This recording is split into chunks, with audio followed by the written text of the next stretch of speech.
You didn't count down! I did it with my hands!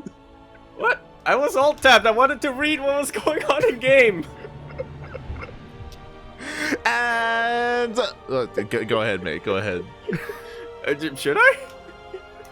We are live. Uh-huh.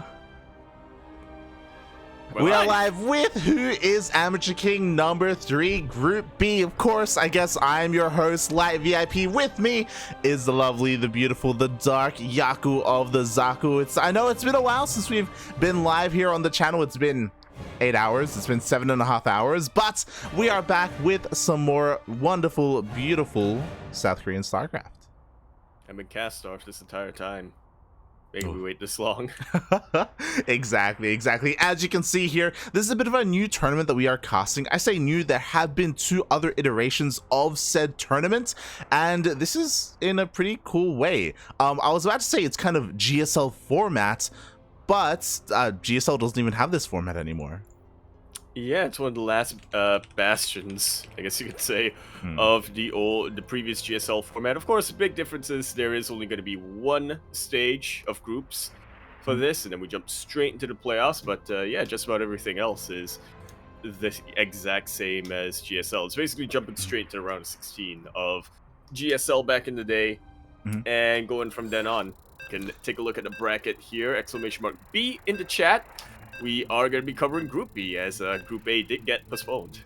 Yes, exactly. From our understanding, we're going to be casting at least every single group. They are going to be scheduled, I think, week after week, and Group B is where we are starting. And it's pretty exciting, you know, we don't just have full Korean representation. Obviously, they have the majority, but there are a couple of foreigners sprinkled in as well. One of them being our player right here.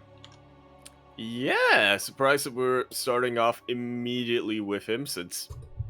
Wait, what time is it over there? It is relatively early over in the land of Canada, but that's what we're going to be going for as we kick it off here on Glittering Ashes LE in the bottom left-hand corner map, starting all the way in the bottom left-hand corner. We, of course, have a blue Protoss player coming out from the land of Canada. Like we were saying, he's going to be representing Team Super. He is Trigger. And spawning in the top right-hand corner of Glittering Ashes LE, we have the South Korean Terran player representing Team NV. It is Spear.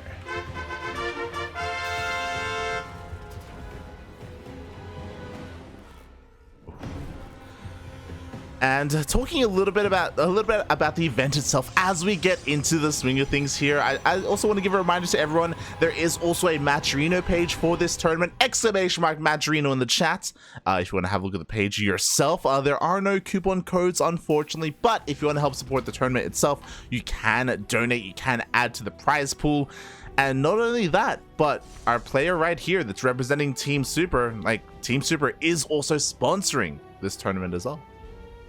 Yeah, I was kind of surprised when I heard that. I thought this was entirely kind of Team GP kind of effort, but it's glad to know that, you know, some of the other teams are chipping in a little bit. This is, after all, kind of an... I compared it a little bit to NA Apprentice event. It is specifically meant for more of the B-teamers of a lot of teams out there, and it's glad that everyone's pitching in. Yeah, exactly. Like, we've actually spoken about running an event like this in the past, not just us but Alpha X as well. I think they have their own version of like the apprentice circuit for Europe. Yeah, they have a tournament for young players as well. Yeah. For specifically players like 18 and under. So there have been a lot of efforts done by the StarCraft community just to support these up-and-coming players, and not the best of the best, right? Like, they've got GSL, they've got EPT events for that. It's about helping, you know, it's helping to grow these like kind of like smaller grassroots events, and support these up-and-coming players. Indeed it is. Funnily enough, yeah. So you're saying we had an idea like this, and then somewhere along the way it ended up becoming Sparkling Tuna. Yeah. But it eventually morphed into. We have Sparkling Tuna Cup. Shout out to Trigger, by the way. Like, his sleep schedule. Yeah, he's the most recent champion. It goes to show that he has been waking up much earlier, which allows him to play and stuff like this as well. true. What is it, like 10 a.m. over where he is, over on the east coast of Canada? It's yeah, I'm surprised he's waking up this early, but it is Lord's Day for him, so might as well. It is the Lord's Day, mate. You know, Trigger, he's all about StarCraft. He's full of that passion. Meanwhile, speaking about the game a little bit, we have a couple of interesting things that are transpiring, especially the build that Spear is going for. Up. Yeah, a little bit of a 2-1 coming up here, and he just barely gets that block in the end. So I was saying it's a very interesting build, a bit of a 2-on-1, but instead of going for that starport, instead he immediately produces a tank. Yeah. interesting. So he looks like he's gonna be looking to push out with the tank. I imagine that we will see a starport, and as soon as the medevacs come out, like, Spear is gonna be sending everything across the map. But right now it's so important that Spear keeps this hidden. But how much longer will that happen as the Adept actually commits to the shade? Yeah, not quite able to get many kills here, but it does pull back these Marines. They wanted to most likely go across the map and see what they could get done. We were mentioning that it's important for Spear to keep his build hidden, but at the same time, he has not yet scouted what Trigger is going for, has he? Yeah, exactly. Not sure if he's aware of that start gate. Yeah, it looks like he was able to scout it, but despite scouting it, maybe the scout was a little bit too late. We don't have any missile turrets. The engineering bay is on the way, but it's still not done. Thankfully for him, we didn't see an Oracle opener from Trigger. He did go straight for those Phoenixes, so there's not too much damage potential. Yeah, not a lot of damage potential, but a whole lot of zoning potential with this. Spear, he started to pull the trigger. God damn it. Yeah, that's what I said. But he is moving across the map, and it is really important for Trigger to utilize these Phoenixes. He's cutting off reinforcements, which you love to see, but most importantly, he's going to be using them on the tanks when they get into position. Yeah, I don't know how I feel about this push, by the way. It's understandable, right? Because you don't want to wait for the medevacs, because it's going to take too late, and they're going to get picked off anyway, right? By all these Phoenixes. So it's time to go, but there are just so many Phoenixes, and even an SCV gets picked off, and Spear thinks better of it. He's like, nah, mate. He immediately turns around. But yeah, not the biggest setback in the war right now for Spear. This definitely seems like a move out that's that you're meant to use to see what you can get done. And if you can't get anything done, then just have some self-preservation, keep your forces alive, and get ready for round 2 with Step. Yeah, it's just a little bit worrisome because, again, like, he committed so much to this push. Meanwhile, the missile turrets are still not done, question mark. Finally, the Phoenixes are going to get some economic damage, and they pick up 4 more SCVs. Very quick reactions from Trigger here. Immediately once he sees an SCV going to finish up that missile turret, picks it up before it can even connect. Oh, but he's going to lose a couple of Phoenixes right now. Or 1 Phoenix. Which, no matter what, is still painful when you're this committed. Definitely. Like, props to Spear for it to be able to intercept and take down at least 1 Phoenix. But here comes Trigger with the rest of his army, and I'm really worried about what Trigger has right now. Stim isn't even done. It's nowhere near done. +1 as well is still on the way. God, like, there's a lot of potential for Trigger, but okay, he also thinks better of it and also turns around. Huh.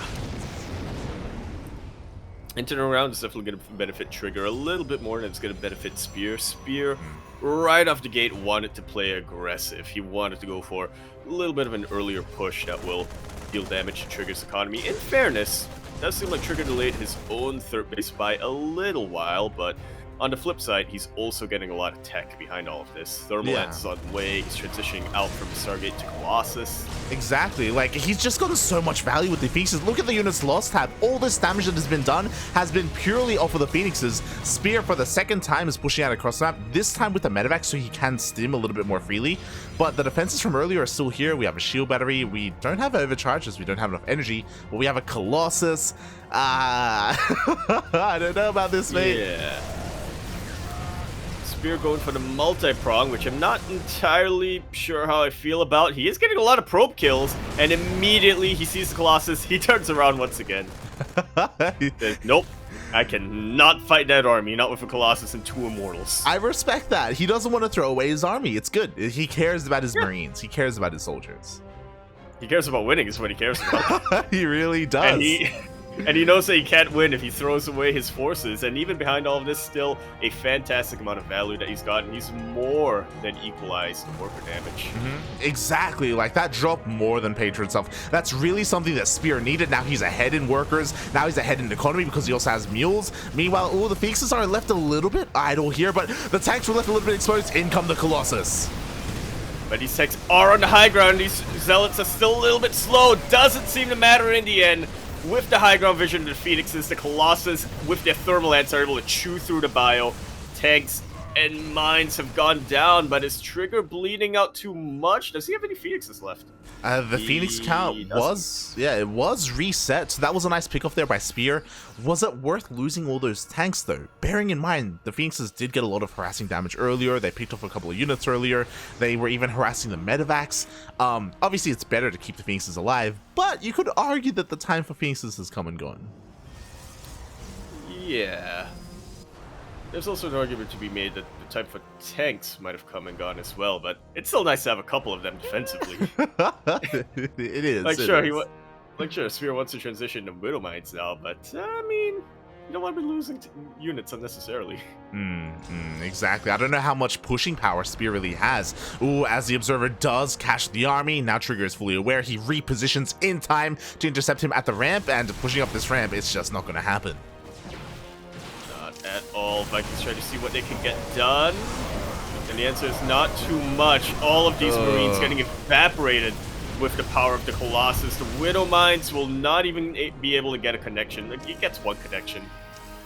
Much better trade for Trigger than it was for Spear. Yeah, definitely. Like Spear, he has to turn around and go back home. He did pick off one Colossus, and he was able to keep a decent amount of the Vikings alive, but now again he's lost all map controls. Trigger, he's fully saturated on his bases. He's just warping another round of units. +1 is still a ways away, same with Blink, but he may not even need them. Well, we'll see. A lot of these stalkers are actually focusing down the bio, so the Vikings are able to pick off another Colossus. That one's starting to get pretty low. The boys are being pulled. These Vikings are the absolute MVP right now. They were a little bit distracted by the Observer, but all of the Colossus go down. 8 SCVs as well.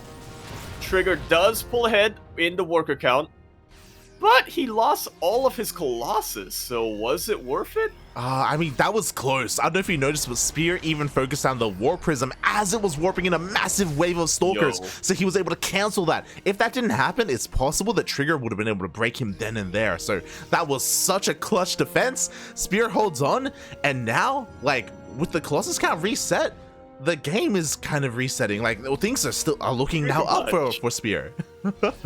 Yeah, pretty much. Spear doesn't quite have enough forces to go for a big counterattack. But as you were mentioning earlier on, Trigger just cannot keep up his position. He cannot push without his Colossus. We're getting 4th bases coming up from both players. Yeah, I'm shocked with how the early game is played out. The fact that we're here, where we're getting our 4th bases up and running. Trigger is going to make up for that a little bit, as he is going for a second robo for that double robo production for those Colossus and for the Disruptors. Meanwhile, it looks like he is going for those Disruptors, which you could argue are a little bit better in this scenario, especially because of all those Vikings that we had earlier. But like, this is still anyone's game. Definitely is.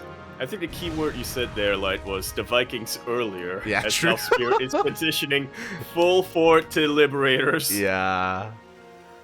And there's really not a whole lot of answers to Liberators right now for Trigger, especially when range comes in. Blink is nice, but there are better counters you can get as a Protospear player. Like, it's so important the Spear is taking up all the way into Lib Rage. Libs are going to be king for him to zone out that army. As great as Disruptors are, they are still ground-based, all things considered. Same with Colossus, so for either one of those, like, Spear would have had a good answer. And Trigger, he's just stuck here with this robot army. He's not taking up into Skytoss, not yet, which is kind of what he needs once Liberators come into play. Definitely, but we'll see when he decides to transition. He misses these liberators. No. No wait, that was Spear Scan. Protoss cannot scan. Protoss cannot scan. It's late. I know. It's Oh, getting... imagine if Protoss could scan. That'd be insane, mate. Oh god, they can recall though, which is arguably better. But Oh, it's 100% better. Meanwhile, we do have a bit of a drop here, headed towards that natural base. At the same time, the main army is headed towards the 5th base of Trigger, and Trigger's army is a little bit out of position. He's gonna have to make a decision. Where does he go? Natural or that 5th?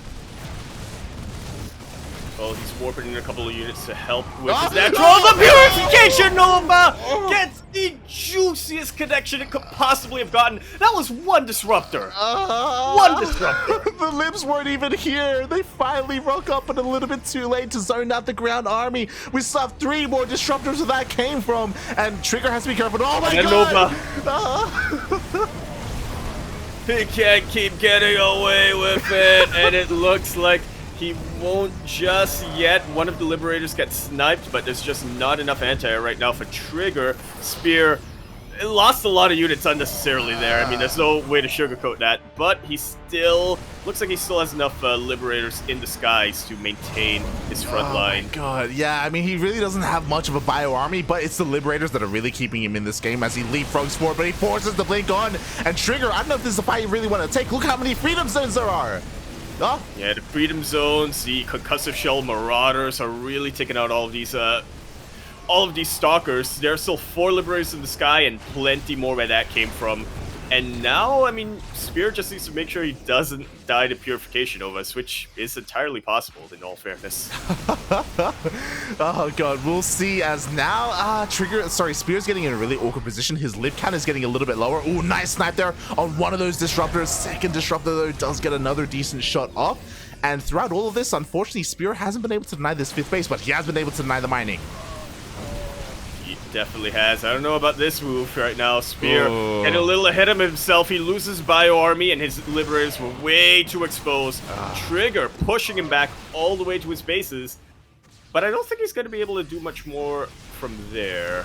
We'll see. Yeah, oh, mate, the Novas, mate. Let's go. Here comes another purification Nova. This one only connects with Zealots and with Widowmines. Here comes another connects with the Marauders, but the Liberators come out just in time to force him back again. Yeah, very clutch split there right at the end for Spear. Stalkers blink right on top of these Liberators. The upgrades are really starting to help out for Spear. But Trigger may just have enough potentially. Ooh, nice snipe on that disruptor in the end. We've had a lot of great snipes here, but more disruptors keep on coming in. There is no War Prism bearing in mind, so everything that Trigger has here is all he can work with as Liberators, as more that Defender's Advantage is kicking in. Units are trickling in. Does Spear have enough? This is going to come down to a single Marauder versus a single Stalker, isn't it? I see it so clearly. Okay, apparently not quite, as the Liberators are able to clean up a lot of the army. Very nice use of position here for Trigger. Yeah, but now the Zealots are getting into the mineral line. It looks like the Zealots shouldn't do too much, and Spear, for all intensive purposes, he has held. There are a couple of gateway units here and there, and there are DT. Oh my god, there are DTs coming in. Do we have turrets? We do have a turret at the 3rd, at the 4th. Okay, we have them in every single base. Yeah, we have a couple of scans as well, if Spear really needs them.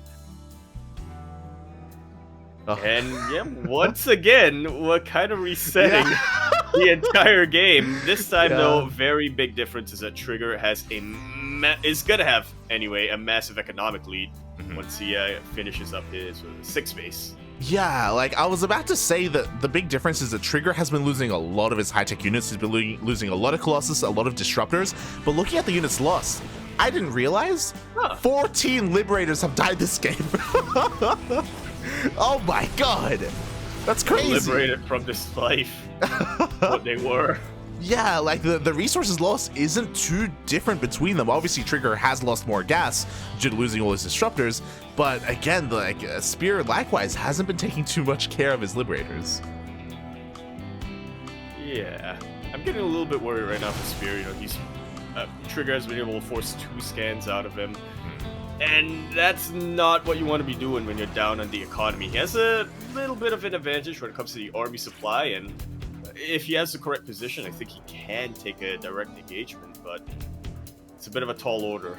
This game is going to go on for a little while longer. That missile tart, hello?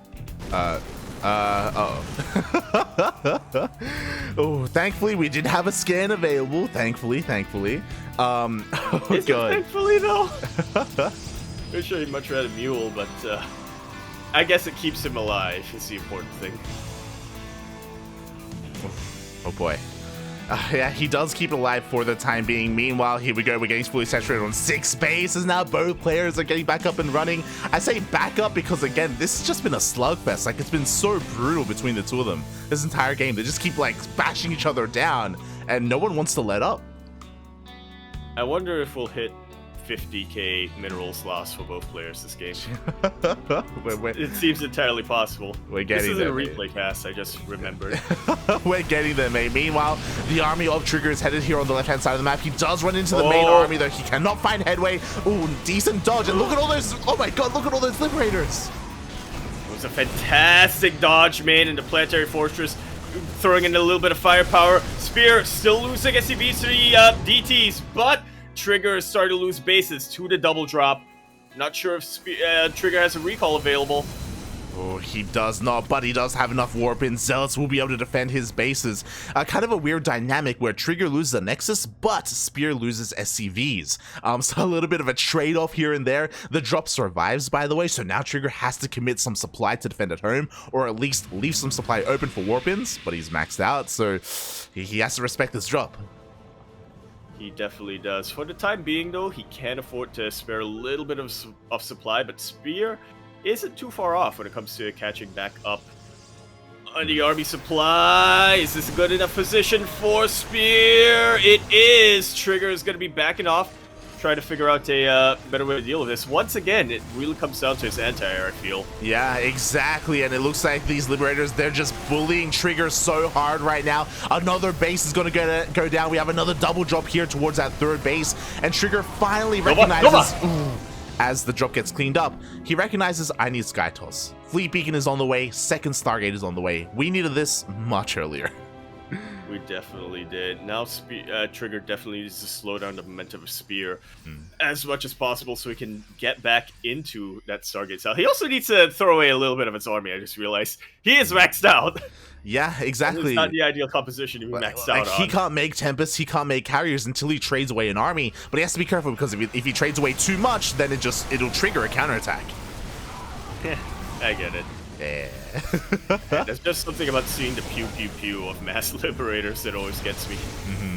It's insane, mate. And now we have to start worrying a little bit about Spear because here we go, the first Tempest is on the way. We are seeing a transition to Sky Toss, and if this catches Spear off guard, Liberators are going to be useless.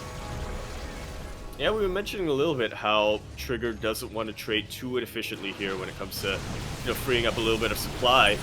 But on the flip side, Spear cannot afford to trade inefficiently even once. His economy is starting to run very, very low. I mean, he's starting to really starve out. Oh god, exactly. It wasn't until you just mentioned it that I realized Spear, look at his SCV count. He has a massive army, but he is losing workers left and right. He's down to 32. And he's gonna be down even lower pretty soon if Trigger has anything to say about that. The Tempests are in a little bit of danger. Man, those upgrades to Spear are really kicking in. Oh god, exactly. The army does turn around to deal with the double drop at the same time. Oh my god, Liberators, please! I mean, sorry, Disruptors, please! They will barely manage to get away, and oh my god, another juicy shot. And Disruptors versus Liberators, that is, I think, one of the most interesting compositions, one of the most active compositions you can really get in the TVP. Yeah, definitely. But yo, Spear just kind of outmaneuvers his opponent. The double drop is still going, by the way. It hasn't been dealt with. It's now in the main base. And now these are the two most crucial mining bases for Trigger, and he can't mine at all. Yes, I'm loving what Spear has done right now. He's effectively cut Trigger's army into 3. He's going to lose one of the fronts, but he's going to win massively in the others. Oh my god, meanwhile, every single Disruptor gets picked off. 5 Disruptors go down for free, but at the same time, Trigger's main army is pushing in and trying to get on top of that production. And there are no more defenses left here for Spear. Are we going to get into a bit of a base race? Oh, he's out of money. He's broke. That SCV count we were talking about, he was never rebuilding those SCVs. He's down to 21, and now he can't protect his bases. Not at all, mate. And if he loses too much bio, he's not going to be able to deal with the buildings of Trigger either. And he recognizes this. GG is called. Trigger takes game number 1 after a fight that really went down to the wire. Gee, good God. GG, well played. What an intense game that was between these two players. Like, it was so scrappy, but so long and so macro oriented as well. It's you don't get to see it too often. Yeah, especially at TVP. I feel like one way or the other, most Terran and Protoss players want to end the TVP quickly. I got a fun fact for you, Light. Guess how many SCVs spearmate that game? Oh, how many? 93. 93, but he was never above I think 60 or something SCV count at a time. So that really just goes to show how many workers Trigger was killing. Yeah. Oh my God. That's insane. Trigger made like 101 or something like that. That's absolutely insane. And oh my God, I don't know. I don't know if we're gonna get another game like that, but I want one, right? Like, yeah, that kind of game. It lends towards Glittering Ashes. It's big. There are plenty of bases. Are we gonna get that again? Well, see, I feel like that's a curse in these sort of elimination type group stages, right? Where if game number 1 was really exciting, really active from both sides, game number 2, they're like, I don't have the energy to do this twice in a row, and then they try to go for a cheese. Hopefully that's not what we see here, as we load into 2,000 atmospheres. LE, who are of course in the top right-hand corner map, spawning all the way in the top right-hand corner. We have a blue Protoss player coming out from the land of Canada. He is of course known in some parts as the Canadian Starduck. In fact, he's going to be leading that country into glory during Nation Wars. I salute you. I salute you, Captain Trigger. He is representing Team Super. He is Trigger. And spawning in the bottom left-hand corner of 2,000 atmospheres LE, we have the South Korean Terran player representing Team NV. It is Spear.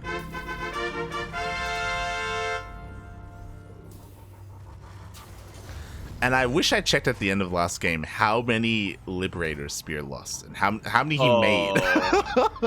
Because he was all about that lib, mate. If I had to make an estimate, I guess like 30. Yeah. Down that game, he maybe made like 32, 33. And to be fair, they were working really well for him. Like, they were just dominating the ground, and we never even got to see Trigger get into Sky Toss. So like, that was great to see. That was a game that I witnessed that now I'm like, so this is how I increase my PvP win rate. I'm not going to be 0% anymore. It's a dangerous game to watch because everyone watching, if you're a Terran player, you're like, yo, libs, let's go. But then you find out that, but then I'll try it out and then I'll discover the hard way that I do not have the APM to pull it off. Or the positioning, like positioning. It was so important that game, like where he would siege up, how he would be able to protect his Liberators with his ground army as well. Like it was almost like TVT-esque with like siege lines. Yeah, he positioned those Liberators in general very, very well throughout that game, but those few times where the positioning was less than perfect, you saw Trigger completely capitalize on that.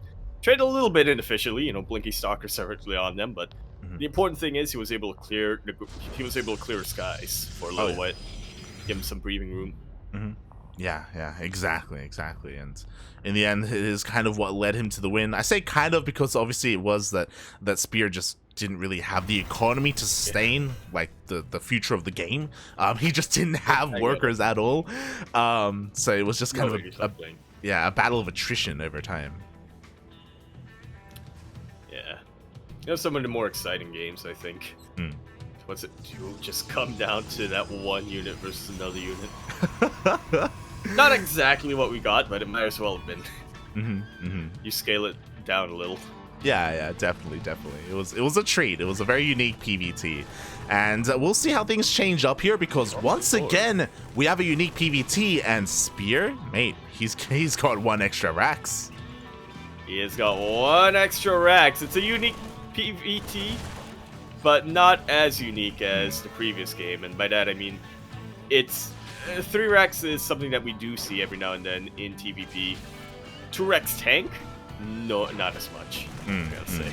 Yeah, 100%. Like that was again. I almost forgot, but we had like a 2-1 NG Bay opener.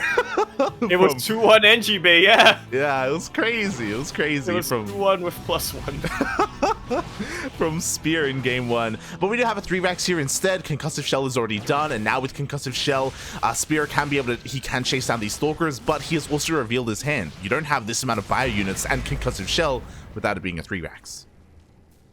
or 2 racks at least. And if Trigger was wise to the opening of the previous game, he may think that we're getting something a little bit similar, but thankfully he is playing it out a little bit more safe. He is throwing down a couple of shield batteries, making sure that his blink is on the way. Yep, 2 shield batteries are on the way. There is only a single Artosis pylon powering everything, and that is a little bit vulnerable, but as long as his micro is on point, he should be able to hold on. So far, already 1 stalker gets caught out. I worry that the stim timing may be a little bit mistimed. Yeah. It's a little bit late. Where the stim timing isn't quite timed out correctly. A little bit there. Oh, God. The stim timing wasn't really timed. Yeah. Oh, boy. Time is not a part timing and more of a pain on. Meanwhile, with the Immortal, now we see Trigger clean up this army, and honestly, this is a pretty big loss. This is a pretty large amount of units, and with the death of this small army, Spear doesn't have a lot left. He essentially lost half his supply.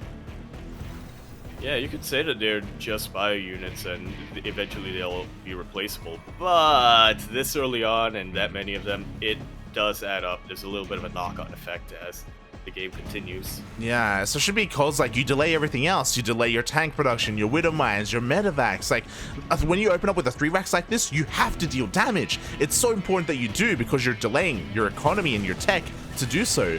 And he just hasn't been able to do it yet. He does have a second force out here, so there's still a chance that he can end up paying for himself a little bit, but we'll see. We'll see. Yeah, he still has a decent force up here, and if he kills a Robo, no, he's not going to be able to kill it. He's not going to be able to depower it either, and he is going straight for the mineral line, which is still decent. Yes. This Robo though. He does get a decent scout off and decent target fire as well. He will get 2 probes, but again, he throws away a lot of army, and I'm a little bit afraid, but I'm going to shift L. Let's have a look at the units lost tab. Oh, that's a lot of units lost. Oh. Not that much gas, though. I'm loving the multi-progs coming out from Spear. A little bit of a hit squad here and there, and now he pulls back at the first sign of trouble. Oh, yeah, so overall, I don't want to count out Spear just yet. Yeah, it could have been worse. It definitely could have been worse. And thankfully, he didn't throw this army away either, as he does get another Stalker for free. Behind this Spear, he's getting his 3rd on location. Gee, what a Chad move. Very bold of him to do so. Well, he knows he's taking the map control, so I guess he just wants to, have leverage that. Oh, that medevac getting sniped is massive, however. Yeah, there's no way out. There's no way to heal these stimmed units either. We do see that there is enough of an army, though, and at the same time, we see it drop into the main base. Yo, are we going to see a snipe? A denial of thermal lance? Stim puppy! He stims! And it looks like thermal lance is going to be denied. More Colossus are going to be denied as well. These Stalkers, hello? They were paralyzed in fear. That's what they were. Oh my god, exclamation mark Punada, these Stalkers at the same time. We see a recall to go back home as well. And just like that, everything's looking up for Spear all of a sudden. Yeah, especially because like Trigger's push, that was lined up to deny the 3rd base. I thought he was going to kill the working SCV, maybe even force a cancel, which would have been disastrous. But forcing the recall means that Spear, he gets away with the 3rd. And he's trying to get away with a whole lot more behind all of this. Only 2 Colossus, I want to reiterate that right now. Not the scariest force in the world for a Terran player, especially without thermal lance. Yeah, like that was a massive pickup, denying thermal lance, denying any more Colossus production. So for a long time, he's only gonna have to worry about 2. I'm also a little bit shocked. Trigger has not rebuilt that robotic space. Yeah, it looks like he's gonna be focusing a little bit more on gateway units for now, as he, I believe, threw down a couple more gateways earlier. which is questionable. Definitely very questionable when you're up against a Bioterran player like this. You do need a very strong backbone of AoE damage as a Yeah. Protoss player. Definitely, as Trigger, he tries to catch this drop, and it looks like he kind of will. There's a little bit of death space for the drop to try and escape, but Blink is done, so he has to be a little bit careful as, ooh, one medevac gets sniped. But I think this may be a bit of an oversight. I don't know if he's intentionally avoiding. Oh, never mind. Yeah, there's the robotic spade. Look, he just wants to diversify his AoE, right? He does. Maybe. He does. He does. And once again, this is a fantastic window for Spear to try to take advantage of if Trigger wasn't pushing out. Questionable move right now for our Blue Protoss player. Yeah, I mean, there's not that much potential with this army just because there's no extended thermal lance. Also, we're missing charge. Charge is being chronoed out right now. We need it desperately for this army to really be effective. And even if he does move out, like the SimCity here is looking pretty good. We have some supply depots to mess up the AI. The tanks are on siege though, so maybe Trigger can catch his opponent off guard. Yeah, especially since Spear doesn't really have any vision on this. Trigger building up a little bit here, and Spear starting to move out. Oh. What a timing. In comes the army. Charge finishes up just in time. Spear scanning for a fourth base, sees nothing, and he will be forced to turn around. Where all of these Colossus are exposed. Yep, there's only one Archon as well, but that's a lot of charge lines. They completely messed up that mineral line, and Trigger tried to dip out as quickly as he went in. He's already gotten the damage done. It's already pretty much crippled the economy of Spear. Just needs to make sure he doesn't die to the counterattack, which it's actually very likely. Yeah, I'm terrified for Trigger right now because he left his Colossus so exposed. His AoE is non-existent right now. His only splash damage is this one Archon. He does have a Colossus on the way, but again, he has to buy time before this army gets across the map. Oh my god. Although, as a wise man once said, chargelets. Pretty good. Apparently they're pretty good. They get on top one of the tanks. They're going to be able to snipe another tank as well. Liberators come out just in time to hold the line at this choke point. But for the most part, Trigger, he stifled this army, and the counterattack potential is no longer there. Man, Trigger has been taking a lot of risks in this game, but they have paid out for him many, many times over. This may be too much of a risk, though. Apparently not, as he blinks on forward, takes out the Liberators, and now the chargelets are wreaking havoc on the ground forces. Yeah, exactly. Spear being punished for going into Liberators when we have mass Gateway army knocking on his front door. All the Zealots are finally going to be cleaned up, and it looks like Trigger won't have enough to really break through the defenses, but here comes another wave of Zealots. Yeah, even if Trigger isn't able to kill Spear just yet, he's killed 11 more SCVs. Yeah. Getting a very similar story to game number 1, where Trigger is just forcing bankruptcy onto Spear. Oh my god. Bankruptcy on him. Yeah, exactly. Meanwhile, we have a recall back home as there was the Liberator harassing. Maybe a little bit of an an overreaction to a single Liberator, especially because there was no SCV repairing this. But okay, looks like Spear will be able to keep his third base alive. But as you said, he's lost so much. A whole heck of a lot. I don't care how many mules you've got. That's not going to make up for 20 fewer workers. Oh, behind all of this, actually, I didn't even realize Spear has finished up his fourth base. He has turned into planetary.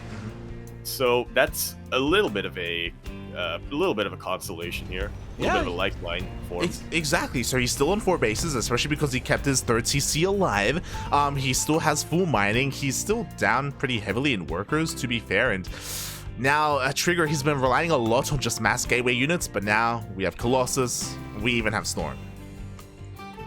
Oh, we do, don't we? And we don't have any ghosts. We do have a decent number of Widowmines, though.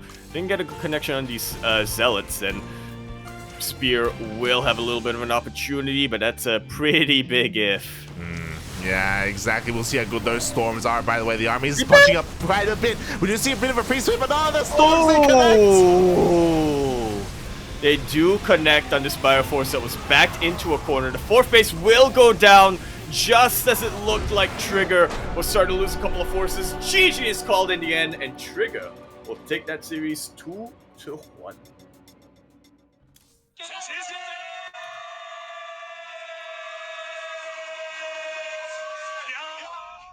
I had it open the entire time since then. Oh my god. GG, well played. Congratulations to Trigger as he does advance on to the winners match. And, ooh, now we are going to be heading over to Korea for our next match.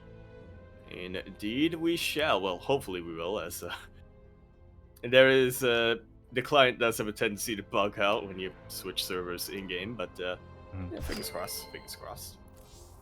Oh yeah. Ethernet cables crossed, if you will. Oof.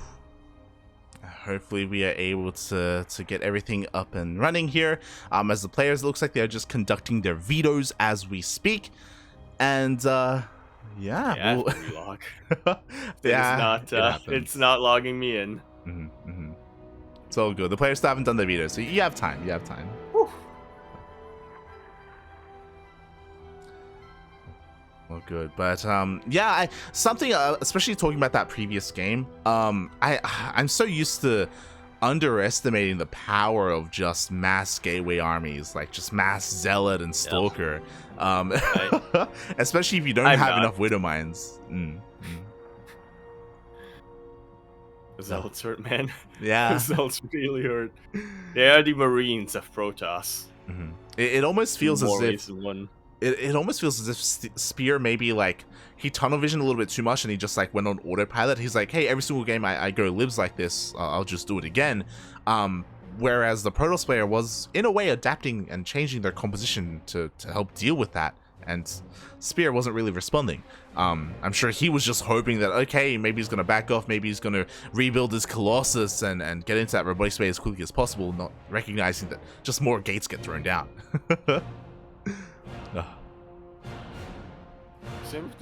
What's the name of the game channel again? GP.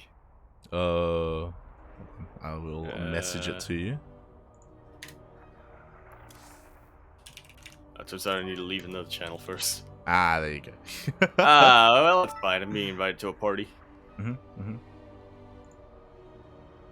Not quite an Uro party, but you know, just as good. Nice. Okay, our party. But yeah, to add on a little bit to what you were saying there, Liberators can be decent against Chargeless if you get them in enough numbers, but that's very much a late game.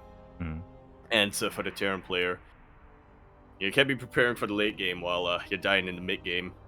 And in that case, it probably would have been better for Spear to focus more on Widow Mines and Marines, funnily enough. Oh yeah, definitely. Oh boy. Couple of Vikings for the Colossus, but yeah, other than that, Widow Mines, Marines, couple of Marauders. Yeah, I think what I will say though is that it wasn't necessarily a one-sided series.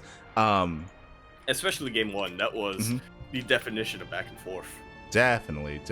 So, even though it was a 2-0, it was a relatively close 2-0. So, Trigger does move on, but Spear does have another chance in the elimination match. He is not knocked out of the tournament yet, and now we are diving into another series to find out who meets Trigger and who meets Spear.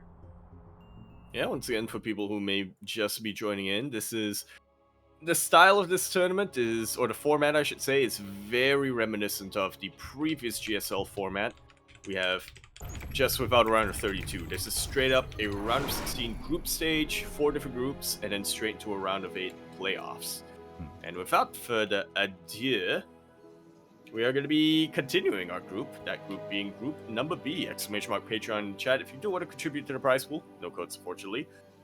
And we're gonna, once again, start off our series on Glittering Ashes, LE. We're in the top right-hand corner of the map, spawning all the way in the top right-hand corner. We have a blue Protoss player coming out from the land of Korea. He, of course, is going to be representing Teamless. Team Less. Wait. Yeah, I had to do a double check there. He is currently teamless, yep. I scanned. He is Chance. And spawning in the bottom left-hand corner of Glittering Ashes LE, we have the South Korean Terran player representing Prep Esports. It is HonMonO.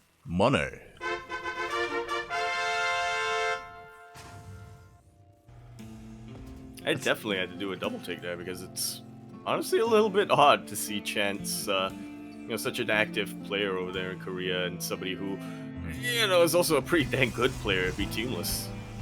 Yeah. Unfortunately, Chance has been teamless for quite some time, and he has been actively looking for a team. He definitely deserves to be on a team, but unfortunately, there are a very limited amount of teams out there. So. I thought you were gonna say, unfortunately for Chance, we are out. It's out of our budget. It is. We're out of the budget.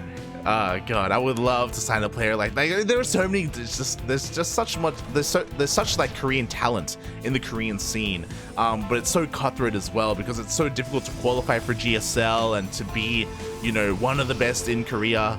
It's such a competitive environment. But that's why tournaments like this are so important, right? It allows these players to shine and it gives them opportunity. It definitely does. I mean, there are some. I know that there are some team owners who use tournaments like this as kind of a way of scouting talent. They just look at it and say, "Oh, this guy seems pretty good." You're teamless, you say? All right, might as well. Might as well, mate. Might as well. Meanwhile, speaking about the players, I was getting some deja vu because I have seen this exact same build from HonMonO before in Sparkling Tuna Cup. I don't know if you noticed, but he had a very interesting position for his first racks. I don't know the reason for it, but he does this very often where he in this matchup he throws down his first racks in his main, and it kind of makes it look as if he's proxying, but like the probe goes in anyway and just sees this. What this really does is that if he's up against like a hyper aggressive player, it will protect his first add-on here on his racks, and it will mean that like the Protoss player won't be able to see what add-ons are on the racks either. That's exactly what it is. Or maybe there's another reason, I don't know. It's just odd. Look, it makes sense to me. It makes sense to me, so that's what I'm gonna go with. It's what I'm gonna do in TVP from now on, though. It's very risky, mate. It's very risky. You just left wide open for so long. Oh, God. Meanwhile, on the other side of things, Chance, relatively standard. Unfortunately, this time we will not see a Stargate opener. We will not see Phoenixes. Yeah, and so playing this out a little bit more, I want to say orthodoxly, but not sure how often you see this compared to Phoenix openers nowadays. He's going for a Blink opener, which gives him options to be either aggressive or defensive. He's got a couple more gateways behind us as well, so once again, just keeping his options open. Yeah, exactly. As in total, we are going to have 3 gates here up and running for Chance. We have that Robo on the way as well for an Observer, or maybe even a Warp Prism. He is chronoing out this Blink, by the way, so I'm kind of thinking maybe he wants to be active out on the map, and depending on the opener or the unit positioning here for... Oh my god, actually, the Adepts get in. I didn't even realize. But thankfully, HonMonO did realize... So he's going to be locking them in and taking them out. Actually, take out the low ground. Jeez, that was brutal. Takes out that Adept. Yeah, luckily for HonMonO, all of his Marines were in his main base at the time. But Chance gets a full scout of the main base, and as soon as he saw everything in the main, he decides to back off a little bit and to throw down a Robotic Spade. Yeah, trying to be a little bit cheeky with his Stalkers here, but he knows that this isn't going to end the game. He needs to prepare for the mid stage. Oh yeah, HonMonO is hyper prepared for this. He has a bunker on the low ground, he has a tank on the low ground, and the high ground. All his Marines are up here as well. Like, blinking or going for like some kind of like blink aggression is not going to work. Chance knows that, so he doesn't go for it. He just expands. Alright then. Nice little concave of Stalkers just to catch a couple of units when HonMonO eventually does push out, which he wants to. +1 is on the way, Stim is on the way, and there is no third base in sight for the time being.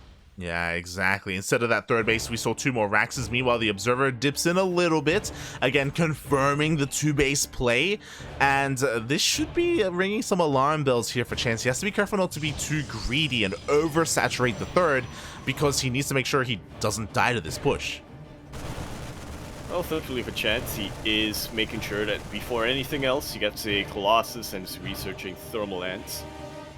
One of the best defensive units you can really get against Terran Bio is the Colossus PBT. Oh yeah, Colossus, they're just amazing. They're amazing units here in this matchup, and we are gonna have at least one here for the defense.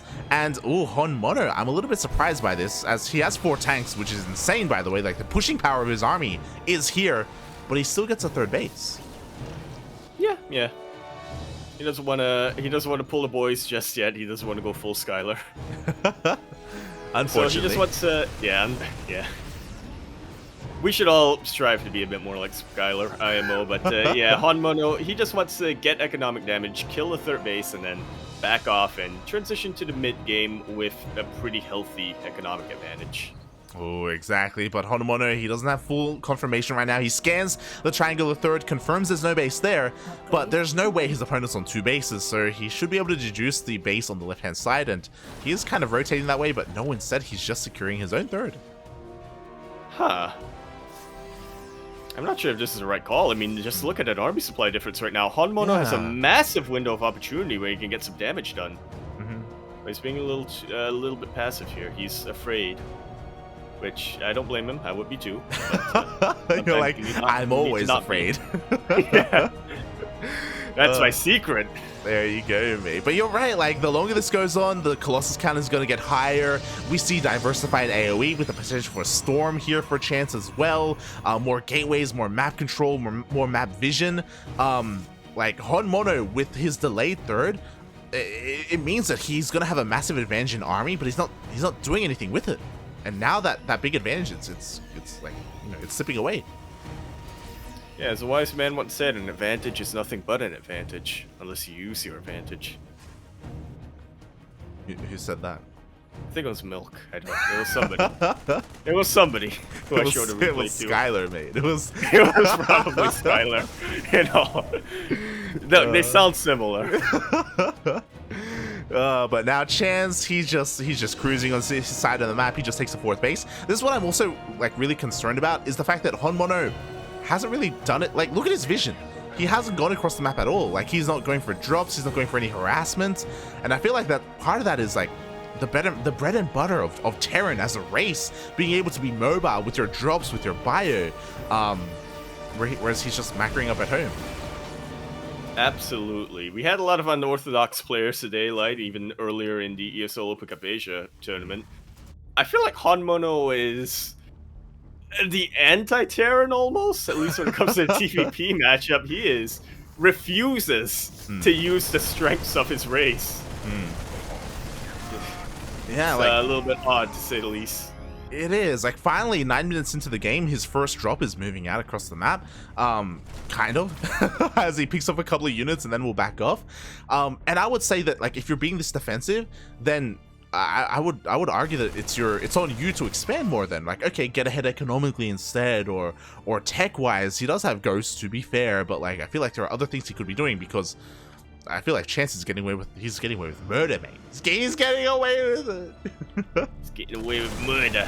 But yeah, I'm definitely 100% with you there. You know, you can get away with staying on 3 bases for quite a while as a Terran player, but you still need to tech up. It feels like his +2 and his Ghost Academy is a little bit... Well, it's actually on time, I would say, but, you know, considering the fact that he is playing this passive, he could have gotten it quicker. Yeah, same. Like, his 1-1 timing could have been a little bit more crisp as well. Meanwhile, Chance is kind of posturing, kind of poking him wherever he can, and he does find a decent angle where only 1 tank is firing upon his army, and oh my god, there we go. Verification will be able to take care of that tank, but I'm actually liking the SimCity right now with this 1cc. It does force a bit of an awkward position for Chance. Meanwhile, I feel bad for all these Vikings, man. They were patrolling outside that dead air, waiting to catch Warp Prism. The minute they move out of position, Chance comes in, and 8 SCVs go down. Oh, it wasn't just all those Vikings, it was the missile turrets as well. And HonMonO's like, I don't have enough. I need more missile turrets. I need more. This should not be happening. Joss? Ay. Watch your VOD of today's cast if you want to know. If you want to know what I'm referring to. Oh yeah. There was an iconic, legendary Terran player that we were able to cast earlier today. But meanwhile, Chance, this is insane. He's getting a 6th base. Sorry, 5th base. With no pressure, finally HonMonO goes for a bit of a double drop. but I think it may just be too late. I mean, Chance has got defenses back at home. He's being active across the map. He is getting Shadow Stride, of all things. I didn't even notice he was getting a Dark Shrine, and neither did Chance because he didn't go across the map at all this game. He hasn't scanned the main. He hasn't seen a single tech structure this entire game. He's seen Nexuses, and that's it. Meanwhile, the DT slips into that main base. The drop is trying to go across the map. It runs into the Warp Prism. At the same time, Chance keeping the attention of HonMonO here at that third. Oh, God! No! HonMonO really getting picked apart a little bit here. So many missile turrets, but none of them were in the right position. Exactly. And meanwhile, DTs are dealing more damage. There's still no detection here on the front line. Finally, a turret finishes up, but not before another tank gets picked up. That died to the friendly fire. 2 tanks died to friendly fire. And a third one to the DT. This is absolutely brutal right now. Finally, a double drop lands in the main base of Chance, and he is getting a lot of damage. He is able to dip out with most of his forces, but feels like it's too little too late. Chance is still way ahead in the worker supply, and far ahead in terms of tech as well. Yeah, exactly. He's got everything he needs. The drop is doing things. Don't get me wrong. Look, it's 23 probes have gone down. Like, look how amazing drops are. It's crazy. If only we had them sooner. 23 probes have gone down, and Chet still has the worker lead. He does. It's absolutely insane. It's a significant worker lead. Meanwhile, nice little bit of a hot pickup. Oh, the Vikings! Oh, the Vikings! Gonna kill the Colossus, but yeah, they turn around. HonMonO, he is kind of just tucking his tail between his legs. He's running all the way back home, and I don't blame him because there's a giant Protoss army behind him. Yeah, this is a much better position for the turn play to fight in, and oh, those Novas! They killed Chance's own units over there, and just like that, I feel like that gives HonMonO enough of a boost to keep up this fight, potentially. Potentially, mate, but in come those Zelts as well. We still have 3 disruptors behind this. That was a choice that Chance made, by the way. He detonated on his own army to kill some Widow Mines. I don't know if it was worth it. I really don't know if it was worth it. I don't know if this entire plan has been worth it for HonMonO, honestly. This entire strategy of his to stay passive back at home and turtle up. The problem is that he's lost all of his his backbone units. He lost all his tanks. He's losing his Widow Mines. They're kind of trickling in and falling left and right. He does have a lot of ghosts and a lot of EMP potential, and that's great against Charged Archon. Don't get me wrong. But oh god, he's still struggling here, and he's still far behind when it comes to everything else. Yeah. Very much so. But you gotta give it to HonMonO. You know, he has been able to keep his economy relatively stable despite these losses. Despite not being too greedy either. So he can still afford to reinforce for the time being, but I say that as another drop comes in to really mess up his economy. Yeah, exactly. It pulls away a lot of supply as well. Thankfully, HonMonO, he still has all his ghosts here on the front line, but how good are those splits going to be? Because we do have 4 disruptors now. I'm really liking the idea of the ghosts here and the bio play as well. Oh, very nice snipe on that disruptor, and an even better hot pickup just before another Purification Nova could land. I gotta be honest right now, I'm really liking HonMonO's unit composition. The one thing that's missing is Liberators. Yeah. Plus 2 Liberators, and that's just about as solid of an army that he can really get considering the circumstances. Yeah, you're not wrong. Meanwhile, oh god, the base is going to fall. So are all the SCVs. This time, HonMonO pulled his entire army back home. I don't blame him because this War Prism has survived far too long. It's dealt so much damage. He will kill the War Prism, but at the cost of a planetary. What happened to all those Vikings, mate? They're dead, mate. Completely dead. Well, so it's a planetary. So are 43 SCVs. That's 43 letters we have to send to their widows back home.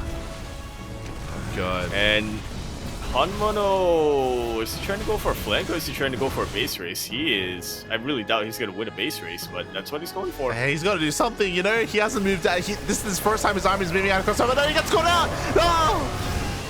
Very nice snipes here. Very consistently, HonMonO has been able to take out this Purification Novas. Unfortunately, this time, in order to do so, he was also eating a lot of Archon volleys. GG is called. Chance takes the game 1-0. takes that game 1. The series is still going on. It's just 1-0. It's late. I know. GG, well played. Chance does take a lead in this series. But HonMonO, I want to know his story. What has Protoss done to you? Where you're show us on the doll. He was terrified to move out, mate. He was terrified. Yeah. Oh, we are getting a little bit of an instruction here by the Ba TV, who is the manager of Team GP. Exclamation mark Maturino in the chat. He'd like to remind everybody, we don't have any coupon codes, so you won't be able to redeem anything and add a free dollar to the prize pool like we are typically used to. However, if you like what you see here, feel free to add a little bit of money to that prize pool. It goes directly to the players who win in the end. And once again, this is just the first group that we are casting. There are 16 players overall in this entire tournament, and I need to double check to see where you land to get a payoff. But regardless, I'm sure the players would definitely appreciate it. Yeah, it's crazy. Like, it's a bit of a shame that Maturino, they did kind of pull out in a way where like they're not offering codes as freely as they used to, but Maturino as a platform is still there. It is still available for people to utilize to support events that they care about, right? Like on an individual basis. Like Lord Loken. like Lord Loken. Yeah, it is there. From my understanding, Maturino so far there is a contributor there, and I think that is Team Super. I could be wrong about that. But from my understanding, from my understanding, Team Super so far they have kind of provided the prize money for a lot of this tournament. So massive shout out to Team Super. Yeah, hopefully we see that going forward as well. They weren't able to contribute that much to the previous tournaments because of course Team Super didn't exist until very recently, but yeah, hope to see a lot more of them in these sort of organizational side moving forward. Anyway, we're going to be continuing our series on Kaliningrad LE. We're in the top left-hand corner map, spawning all the way in the top left-hand corner. We have a blue Protoss player coming out from the land of Korea. He is currently up 1-0 in this best of 3 series, and also currently teamless, which is insane to me. But team owners, if you're looking, consider picking him up. He is. Team owners, if you're listening, consider taking a chance on Chance. And spawning in the bottom right-hand corner of Kaliningrad LE, we have the South Korean Terran player representing Team Prep Esports. It is HonMonO. Once again, going for that Rax in his base. Yeah, I have to wonder about this. I feel like it's probably more worth it to build it just outside your main base, like near the 3rd location, and then float it in after you get the Reaper out. That's something we see every now and then from a couple of the EU Terran players to try to psych out their Protoss opponents. But, you say EU Terrans, but the most prolific proponent of that is Bjorn. Bjorn very rarely throws down his racks in his main. Whether it's a real proxy or a fake proxy, he just throws it out there, mate. Exactly. And sometimes it's an actual proxy. You're saying. But yeah, regardless, you can't really get into your mind of your opponent by faking out a proxy like that if they sometimes forces them to overreact a little bit. And again, as the Terran player, you can always lift up your barracks and flow it back into your main, so it's not the worst thing in the world. HonMonO not taking enough of a risk. I feel like, from what little I've seen of HonMonO, I know you've been able to cast him a lot more, I feel like he's a player with some trauma in him. He's playing things out very, very unnecessarily safe. Yeah, that's how I describe him. Yeah, I think he's got some PTSD, and I mean, we all do a little bit, especially when it comes to Protoss, I'm sure. But it's very interesting to see how it plays out, especially because, like, overall, like, we saw there were some moments of brilliance there for HonMonO. Like, his drops were dealing damage, his overall unit control when it comes to sniping disruptors, and even his hot pickups. Like, there was some very nice control there overall. Yeah. And I would imagine his macro as well. It's just there are some other things that he lacks a little bit. Yeah, his macro was definitely on point. He was producing the units it feels like he was never missing a beat when it came to production. He had a pretty low, whatchamacallit, supply block time, and as you were saying, his control when he's, you know, focused on the engagement that's happening is absolutely on point. I mean, maybe a little bit early to say this, but potentially next Beyond? Potentially, but yeah, he's definitely needs to go back to the drawing board when it comes to his strategies, and he could afford to tech up quicker as well. Yeah, depending on how he wants to push things. Oh my god, beautiful bait here. The first Oracle goes down immediately to the Widow Mine. I don't know if that was intentional. I don't know if he's like, oh my god. I wanted to catch an adept. But very nice Widow Mine connection there. I wanted to catch a fish. I caught a whale. It's beautiful here. And speaking of whales, BC is on the way right now for HonMonO. You don't see that too often as an opening in TVP, let me tell you. Yeah. Oh my, I love this, by the way, because looking at Chance's vision, it was like a double-edged sword. Or like he got like a 2-in-1. He got 2 whales, mate, because he killed the Oracle, which meant it dealt no damage, and the Oracle also didn't get into the main base and didn't get to scout the fusion core. Absolutely brilliant. Oh no, but the probe! No! Could have been disastrous. Oh my god, and this is lined up so the BC is about to finish up and it can teleport across the map immediately to meet up with the Marines. What do we have to defend? We have 2 Stalkers. 2 Stalkers and like 3 Phoenixes, and that's barely gonna tickle the BC. Oh my god, here we go. The Marines, they move on forward. There is no sim, but they are going to be able to focus down this shield battery. We don't mind even bars as well, and it will get a connection off. Oh! It doesn't quite get a connection. The Phoenixes are just about tickling the BC, but it does add up.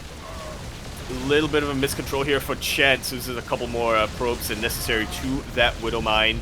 BC, surprisingly alive for a long time. And this is decent damage for HonMonO. Was it worth losing a BC?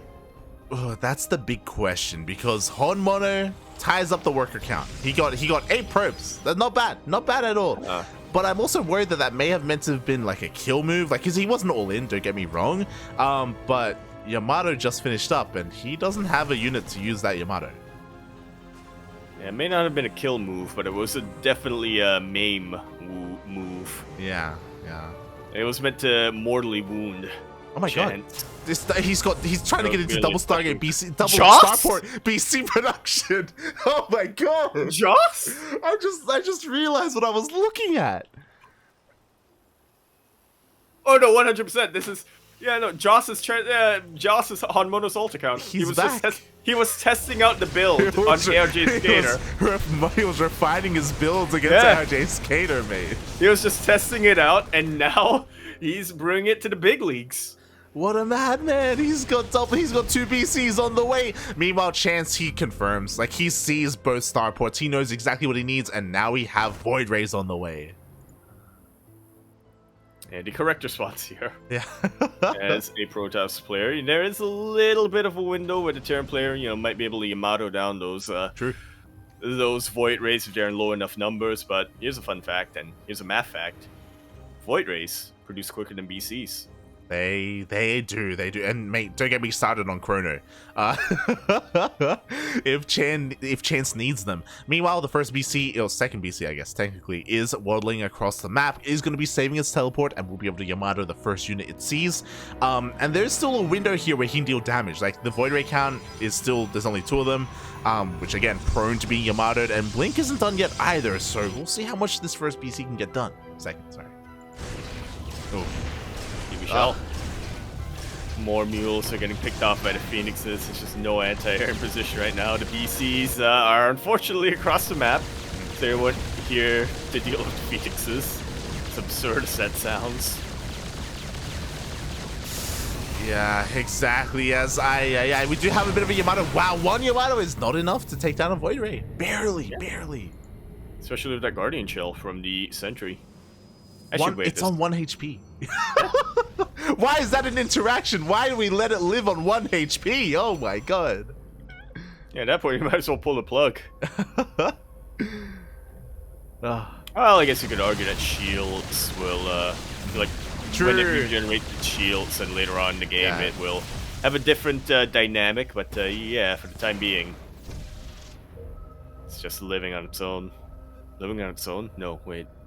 Yeah, and I mean, like, may now regen its shields. Like, this 1 HP Void Ray may as well be a full HP Void Ray at this point, as we do have continued Void Ray production. Blink is now done, so Blink Stalkers are also going to play their role in defending against the BCs. And HonMonO, is he going, like, I guess he's going BC mech, yeah, like, there's no stim, there's no bio upgrades, it's just BC tank. In TVP? In TVP, mate. All right. All right. See what he's got for us. Crazy, man. Here we go. 1 BC heads towards that third base. At the same time, we have 3 more headed towards the main. At the same time, though, Chance doesn't even care, and using his Void Rays, he's going to be able to take out the planetary. Or is he? Prismatic alignment is going to run. Oh, that's getting close, but it's not quite enough. The power of SCVs prevails in the end, but the power of SCVs is not enough to prevent SCVs from dying. Funnily enough, 3 BCs in the main base of Chance will just about equalize the damage. Does he have teleport? He does. Oh, he does recall all the way back home. We do have 3 Yamatos going up, and with these Yamatos, arguably he could try and fight the army, but no, instead he does bail on this, barely keeping his BCs alive. I think that's actually the correct move here for HonMonO. As we just saw the potential of BCs to really mess up an economy, and he doesn't. And they are expensive units as well. Doesn't want to be losing them if he can help it. Oh yeah. Plus, he got another Void Ray down to like 1 HP, so worth it. He did. Like, this BC count is actually getting out of hand. Not gonna lie, like, especially with all these Yamatos available, like, the BCs are gonna be able to reign supreme. But at the same time, like, it is kind of like a one-trick pony. It's like, well, okay, our Protoss player just has to focus on anti-air. That's it, because there's literally nothing else. Like, even when it comes to tanks, there's 2.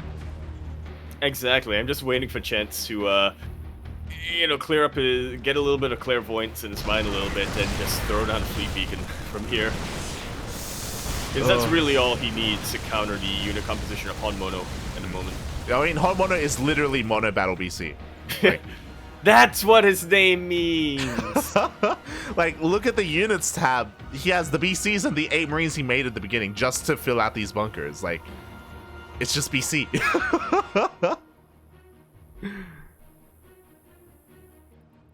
Oh, oops, all BC. That's, yeah. That's a HonMonO guarantee, and they're slowly moving their way across the map once again. But Leningrad, very small map, so as slow as BCs can be, doesn't matter as much on Leningrad. I don't know if I want this to work, I'll be honest. Like, I do. What's this gonna do to the PvT meta if Mass BC actually works? Here we go, depowers a couple of the production buildings, depowers and denies +2. I'm honestly a little surprised that Chance is still going for the ground upgrades. Again, I feel like it's probably more worth it to invest more into Stargate from here, but that's what he's going for, so he may as well, I suppose. Yeah, it's still an answer, don't get us wrong. Is it the best answer, though? That's kind of the big question here. I think Mass Stalker may be better just because if you invest too much into Void Rays, like, your Void Ray count is just going to be lower and more prone to Yamatos, right? Like, if 30 Stalkers rock up, are you really going to Yamato, like, 5 of them? or 7 of them?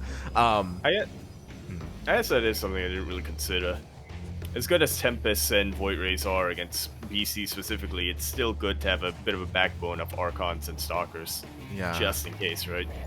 Yeah, you don't want to lose too much too quick if you have only a handful of units against the Mass BC, but we'll see, because against Chance, he's actually being dwarfed in supply right now, both in army and in workers. HonMonO is like actually making this style work. I hope you're watching, Joss. I hope you're watching Special Vindicta. This is how you make it work. Just all Terran players need to tune into this nonsense. We didn't bring too much attention to it, but the third base is a planetary, of course, which is why I was able to survive. I didn't even recognize that. Yeah. I didn't even realize. Yeah, I acknowledged that there was a planetary that was fighting, but then only when you mentioned third planetary was when I was like, wait a minute. It's insane. That's a little odd. Just a little bit. Meanwhile, War Prism gets taken down, immediately runs into just the mass BC. At least Chance is now aware of where some of them are, but again, that's only some of them because there's another hit squad headed to the main again. He has not stopped BC production this entire time. He has not, mate. What are we at? 10 BCs with 3 more on the way. That's, oh man. Now he's finally starting to work on upgrades on them, plus 1 vehicle weapons. Pretty soon that second army is going to finish up. He's going to get plus. We need a recall, we need a recall, there's no defense for me. We need something back at home because the BC's rock on in. There we go. We have a recall back home, and Chance, ooh, isn't going to lose too much. Yeah, honestly, it's nice that he was able to depower all of these structures, but that's not exactly what we consider to be critical tech by any means. That was close, by the way. Like, Chance has to make sure he doesn't chrono out of his main. He needs to make sure he has energy to recall, to keep up with the BC harass. Yeah, that's a little bit tricky when you do the typical thing that you want to be doing and hotkeying all of your nexuses at once. Interesting that Chance is going for a ninja, but I guess he has realized that there's no way for him to, get enough defenses in his main base and also keep up with HonMonO's tech and whatnot. And look at that, mate. Chance. Finally, he's going for it. He is throwing down 2 more Stargates. He has his fleet beacon. He is transitioning into Skytoss. So he's going to have that hybrid army. He's going to have Blink Stalkers and Archons on the ground, Tempest Void Race in the air. And he's getting there slowly but surely. If Chance maxes out on the composition of Tempests and Archons, and that's going to do wonders against these BCs. Unfortunately, we don't quite have the Archon toilet that we used to have in Wings of Liberty, but still a very good answer to all these BCs. Will he be able to get there, though? That's the question. If HonMonO's about to max out. Mate, this is the big... BCs. This is it, mate. We have 14 BCs coming in, finally. The entire army of HonMonO has consolidated. Is it going to be enough? Because that is 14 Yamatos. Oh, I think he might have targeted. The same unit a couple of times. So it's a little bit unfortunate. But on the bright side, he was able to reset the Tempest count. He may get a little bit of a glimpse of those probes moving up north. Ooh. He does. He recognizes there's a ninja now. He's looking for it, but he is denied by these stalkers. So there we go. We have a scan. He confirms the base, and that's exactly where he should be diverting his attention to. He's gonna rock up with these 16 BCs now. Has he lost a... He lost the first BC, and then he lost another BC after that. But other than that, he has not lost. He has not been losing these battle cruisers. Oh my god. Yeah, other than that first, or I guess 2, looking at the units lost, I can't quite remember. Oh yeah, it's when he went into the main base. So a little bit careless, but for the most part, he's been insane when it comes to keeping all these BCs alive. And as you said, he is maxed, mate. Pure BC. That's disgusting. He may have to kill some of these tanks just to make more BCs. That's absolute madness. That's a height of BC addiction. Killing all of my SCVs and all my tanks and all my Marines just so I could get more BCs. Oh my god. Well, to be fair, as all this has been happening, Chance has been refining his army. He has been working on those Tempests time and time again. So we'll see how this unit interaction works, because obviously the Tempest does outrange the BC. He's going to be able to get a couple of shots off before the fight really happens. They do have a lot of burst damage as well. They do bonus to massive units. Ooh, that's something that I always forget about Tempest, because I mean, how often does that really come up, right? But yeah, they do have a little bit of that advantage versus massive units. Oh my god. He's gonna Yamato down to Nexus, which supply blocks Chance, in addition to really eating into his mineral income. A couple of other BCs rocking up in the main base. He finally loses a third BC! Oh, he loses a third BC. Meanwhile, the rest of the army is going on forward. He takes down one of the Stargates. Yamato's down another Tempest. Oh my god. And he still has teleport, by the way. He takes down the Nexus once again, and he teleports without losing a fourth BC. Let me double check. Yeah, only 3 BCs have gone down this game. This is actually disgusting. This is the equivalent of the Protoss going for like DTs to like swipe away at planetaries. He just Yamato 2 Nexuses in a matter of seconds. This is why HonMonO is our champion. our new PvP champion. Let's go. What is happening? He is giving Protoss a taste of their own medicine. Oh my god, but you know what? The teleport is on cooldown. He cannot get away from this fight. Does he want to get away from this fight? No. He's inching closer to the Tempest and taking them all out. I mean, he's basically negating the advantage that these Tempests have. It looked for a second like a lot of these VCs were being bled out, but it was not enough. HonMonO, with his VCs, takes us to the ace match. The only thing I have to say about that game, Light, is I hope Joss was watching. This is how you use VCs, my friend. Don't make 8 of them at a time. That was disgusting. Oh my god.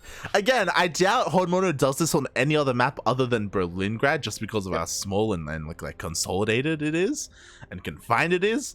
But that was insane. I've never seen just maxed out BC move out like that, and the way that he was just able to Yamato Nexuses of all things. It was crazy. I'm just gonna cross that off my caster bucket list. Mass BCs versus Protoss working. Mass BC versus like a 6K plus Korean player works, mate. Oh my god. Crazy. Never thought I'd see that or cast that, but yeah, that was chef's kiss from HonMonO. I hope SC2 what's it called? SC2 highlights. He's still active, right? He's still doing that? I hope so. He better be. He will be after this. I haven't been catching up with that, but yeah, that is worthy of SC2 highlights. Gotta say. Oh my god, that was crazy, and I don't blame Chance for this. Chance does ask for a small break, and you need to once you get BC'd like that. Like, I cannot imagine. That was... He's asking for a small break. I think he needs a big break. He needs... like 8 hours of sleep, 16 hours of relaxation to like recalibrate his brain after that, to get himself back and to re-question everything he knows about this matchup. The minute Mass BC's work in TVP is the minute that, you know, is the minute where you have to reevaluate everything. I'm gonna be doing some reevaluation. You know what? I'm gonna be doing this in my TVPs. I'm a Leningrad. I am shocked. I need to reevaluate my life right now. I can see Triggers in the chat as well, and he's like, what is happening? He's like, oh my god. He's also freaking out. But I think this is important because if HonMonO wins this series, like, Trigger needs to be aware of this sort of stuff. Yeah, he needs to take down notes. Demi is saying here that HonMonO, he does excel when he does weird things like this. So, and I see that, you know. We were praising him quite a bit in game number 1 for his control, right? His micro, just how well he's able to be attentive to the engagements, you know, if he's not being distracted by something else. And you could really see that as well here with his maneuvering of the BCs, sending them, splitting them up, sending them into the little chinks in the armor of Chance, and also teleporting them back when he recognized that there was no way for him to do anything else with them. I mean, he only lost 3 BCs until that final engagement. I think that cannot be emphasized enough. Yeah, YOLO them. Oh god, exactly. Like, I've seen it all, mate.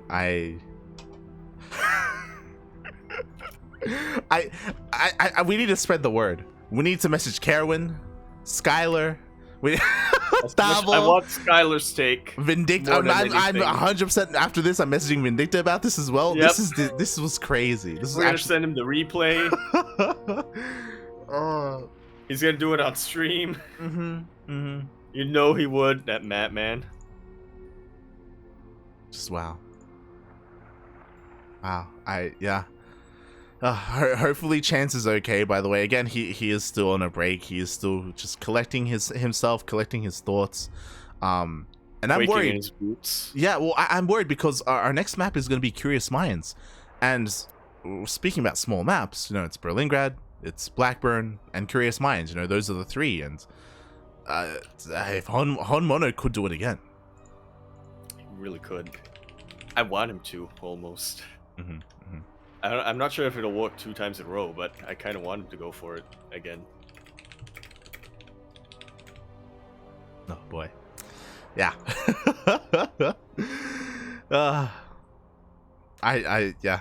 I wanted to do something else, you know? What else? What else could you do though? Like, I feel like you've hit peak TVP if you're winning with Mass BC, right? Like, where else could you go? I think this is probably the highest point in Of his life. Of his life, yeah. Not even of his professional career, of his life. He is entirely. Peaked in life. He has reached not only ecstasy but nirvana. Mm-hmm. He has achieved absolute enlightenment. Where does he go from here? Only down, mate. Only down. Oh god. So we're diving into our ace match. That we are. It all comes down to this, and it is going to be. I can't read Hangul. It is going to be on Curious Minds LE, where we decide to conclude, or the players rather have decided to conclude this match. And the top left-hand corner of the map, starting all the way in the top left-hand corner, a blue Protoss player coming out from the land of Korea. He, of course, is teamless, and to be doing a little bit of soul-searching after this series, I imagine. He is going to be representing himself. He is Chance. And, spawning in the bottom right-hand corner of Curious Minds LE, we have the South Korean Terran player representing Prep Esports, just taking game number 2 with Mass BC. It is HonMonO.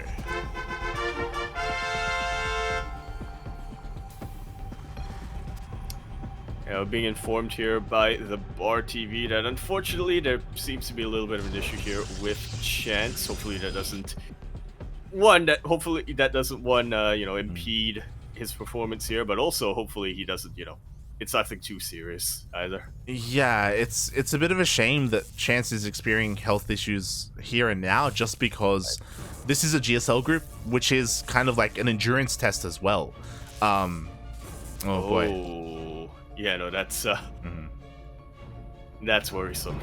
Yeah. So, like, there's not just this series, but regardless, he has to play another series after this, whether it's the elimination match or the winner's match. And if he does go down to the elimination match, and he has to fight his way back up as well.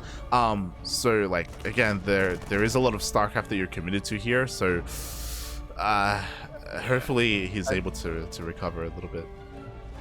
Yeah, I'm definitely no doctor. Mm-hmm.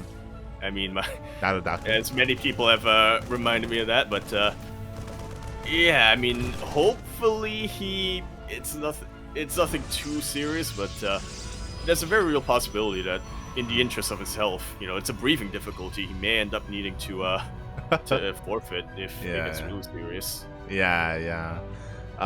So I mean, I'm sure Chance, like, he's able to judge himself, and if he's going to continue, then he can. But if he can't, like, we wouldn't blame him for bowing out. Because at the end of the day, take care of yourselves, everyone, right? Like, as much as we love StarCraft, like, take care of your own health first. It's not the first player who's had, like, these medical issues. Like, you have players like Bjorn, you have players like Maru who have taken breaks from the game just to recover. Yeah, you don't want to destroy your wrists, you don't want to destroy your cholesterol, you don't want to destroy your heart. Nothing at all. Don't want to destroy your head. Yeah. So, you know what? This is a reminder to everyone to stretch, to make sure. Maybe even looking away from the monitor for a little bit as well, so you don't get any eye strain. Drink plenty of water. Take care of yourself, people. Yeah. Or else, mate. Or else we're gonna Mass BC you, dude. I like to. Oh no. Is it wrong of me that if I ever get a stroke, I want the signal to be me suddenly seeing Mass BC somewhere? They're coming. They're coming. I mean, I'm like, yep, I'm having a stroke. I don't have recall. As asking for a bit of a pause. Yeah, we do see a bit of a pause here, and I'm not too certain about the rules of things like this, of how long you can take a break for, or maybe even postpone matches. I don't know if the organizers are willing to go that far. But yeah, Chance may have to step away. Yeah. Anyone translate Hangul here?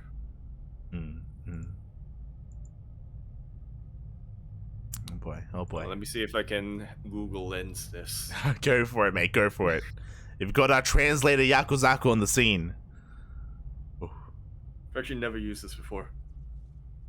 Translate.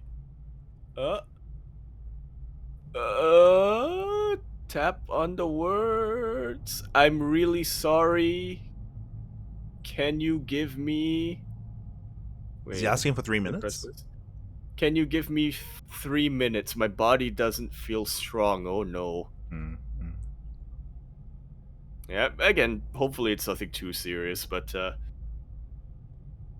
yeah, honestly, if he has to, I would even say, you know, he should, if it's really serious, he should bow out. Yeah, exactly. Don't kill yourself because you were don't yeah, you don't want to kill yourself playing a video game, even if you are playing competitively.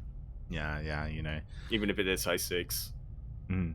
Which this isn't, in all fairness. It's you know, not to discount the tournament. It's a really good tournament here, and it's really important for the players who are at the level that they are. But you know, there are other tournaments for Chance to participate in. Yeah, he's a little stronger, a little healthier. Yeah, like there are you know, there's always another season, right? This is the third iteration of Who is Amateur King, right? So you know, you may not be the Amateur King for number 3, but maybe you can come back in a future season for number 4, number 5, right? It's like it's not the end of the world. There are other opportunities for you, and especially now that we know that Team Super is willing. We don't know what's going to go on with season 4, 5, 6 and future, but we know that they are willing to help out Team GP when it comes to sponsoring and providing the prize pool for these tournaments. So yeah, that's a very, very good future for Who is Amateur King. Yeah. Who is Amateur King. Yeah. It is a bit of a weird name for a tournament. Let's call it Amateur King, right? The champion is the Amateur King, and the name of the tournament is Who is Amateur King. Well, I can answer that for you right now. This season, it's gonna be Vindicta, mate. That's what we're hoping for. Oh god. No bias at all. No bias, mate. No bias. But yeah, of course, we'll keep you guys updated. You know, it's up to Chance whether he feels well enough to continue or not. And he'll just keep us updated as well. As to the goings on here with Chance. Looks like they're messaging each other, and it looks like they're restarting. Oh, sorry, they're continuing. Yeah, they're continuing. All right. Yeah, once again, we are. Just for continuing, thanks a bunch to HonMonO for being accommodating here. Yeah, definitely. And a shout out to Jinio in the chats, another Korean Terran player, just letting us know as well that Chance has had health issues for a while, and it is very sad. It is bad. Yeah. It's a thyroid issue, from what the Bar TV is telling us. That's yeah, it's not the most pleasant thing to have. Definitely. Hopefully he's able to persevere through at least this series, and it doesn't affect him too much throughout the rest of the night, because again, the night is still young. This is the second of 5 best of 3s that we have today. Yeah, a lot of StarCraft coming up here. If you were with us ever since ESL Open Cup Asia this morning, then you know, hats off to you. Yeah, I'm not even going to be around till the end tonight. Yeah, exactly. For those wondering, Yaku, he has agreed to join me for the beginning, but not for the entirety of the thing, as it makes sense. I mean, Yaku, he's got classes tomorrow, like there are other things to do, and it's getting quite late in Singapore. Actually, fun fact, my morning appointment is for, I was talking about Elf here. Yeah, I'm going to the eye doctor tomorrow morning. Ah! First time since I got my glasses. Nice. Yeah. Important. Yeah, take care of your eyes, folks. Yeah, you only got 2. That's good. Yeah, 2. Meanwhile, Chance did go for a Stargate opener. He did scout the army moving out, and as it moves out, the Phoenixes move on in, and we're kind of seeing an all-in here. My god, I just realized how low that SCV count is here for HonMonO. Yeah, I could see it in Chance's eyes a little bit. He was considering taking out a couple of those SCVs, but then kind of realized it's not worth it. I need to throw everything I have into the defense right now. But I'm not even convinced he's gonna have enough here. HonMonO rocking out with 3 Vikings, 2 tanks, and a whole bunch of Marines and SCVs. He doesn't commit to the shade here, Chance, I mean. No, he does not. Unfortunately, he only has adepts to work with, no stalkers to be able to blink on forward. He's working on glaives of all things. Glaives, I don't see it really finishing here in time for this engagement. But is he going to commit? Oh, no, he does not. Yeah, he isn't able to bait that friendly fire from the tank. He's just buying himself as much time as possible for glaives to finish up and for him to get a couple more units out. Yeah. Put up more of a fight. He commits to the shade. No, that's a terrible position. He gets surrounded by the Marines. They move on forward. They clean everything up. Sure, the Phoenix is going to be able to take out one of the tanks, but the Nexus falls. And you say it was a terrible shade, but he had to, right? Like, there's nothing else that he could do. There's nothing else he has. I mean, he could have shaded elsewhere. Maybe on top of the tanks, right? Yeah. Oh, God. But here we go. The army has now made its way into the main base. HonMonO, he's just got so much supply to work with. Doesn't have stim, but mate, you don't need stim. You only need man with gun. It is OP. Imagine that, going from mass BCs to mass Marines in the same series. It's like top to bottom. Chance is calling GG, and HonMonO will take that series 2-1. Moving on to face Trigger in the next round.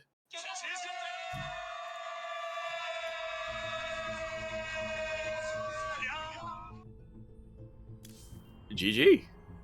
GG, well played. Congratulations to HonMonO, and yo, I see Sugar in the chat. Sugar, you need to watch the VOD. You need to watch Game 2.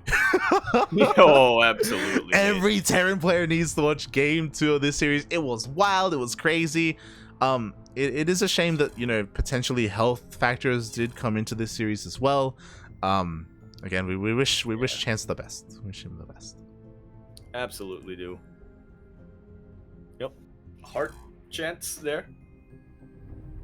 See if he is up. We'll see if he is, you know, up for continuing the series. I do think a Chance is a decent shot. Didn't want to say Chance twice in the same sentence, but he has a decent shot of making it out. But yeah, if he has to bow out in the interest of staying alive, then he absolutely should. Yeah, exactly. It's all about taking care of yourself first. And I mean, thankfully, Chance will have a bit of a break here before his next series, because we are going to the winners match first. So Chance does have some time to himself, so hopefully everything's okay later on. But as you were saying, with that, HonMonO, he moves on to that winners match. That he will. That's oh man, if you thought Trigger versus Spear was something, I want to see HonMonO mass BC Trigger. I want to see how Trigger responds. I want to see as well. If that happens. But with that, if I'm correct here, Yaku, I believe I only had you on for 2 series. Yeah, I was hoping that, you know, if the series were quick, I could cast the first decider match as well, but unfortunately was not to pass. I'm waking up at 6 a.m. tomorrow morning, and it is 11:40 at the moment. So yeah, I'm just gonna take a quick nap and then be on my way, I suppose. Yeah, thank you And so much. Quick nap, I mean 6 hours. So Okay. it's well like a full night's sleep. Thank you so much, Yaku, for joining us here and for experiencing these TVPs. It was an experience. It was a spiritual experience. Is what it was. It's something that I'm never going to forget. I'll be honest. For better or for worse, I don't know if it's gonna haunt my dreams, haunt my nightmares, but just what a series. After this and the replay cast we had earlier today, I have a feeling that my dreams are going to be nothing but BCs. Yeah. For a while. You're not for wrong. a while. Yeah, true. Oh god. But yeah, but do not fret, viewers of the chat here, and do not fret Light either. I'm not sure why I'm telling you not to fret, because you knew this.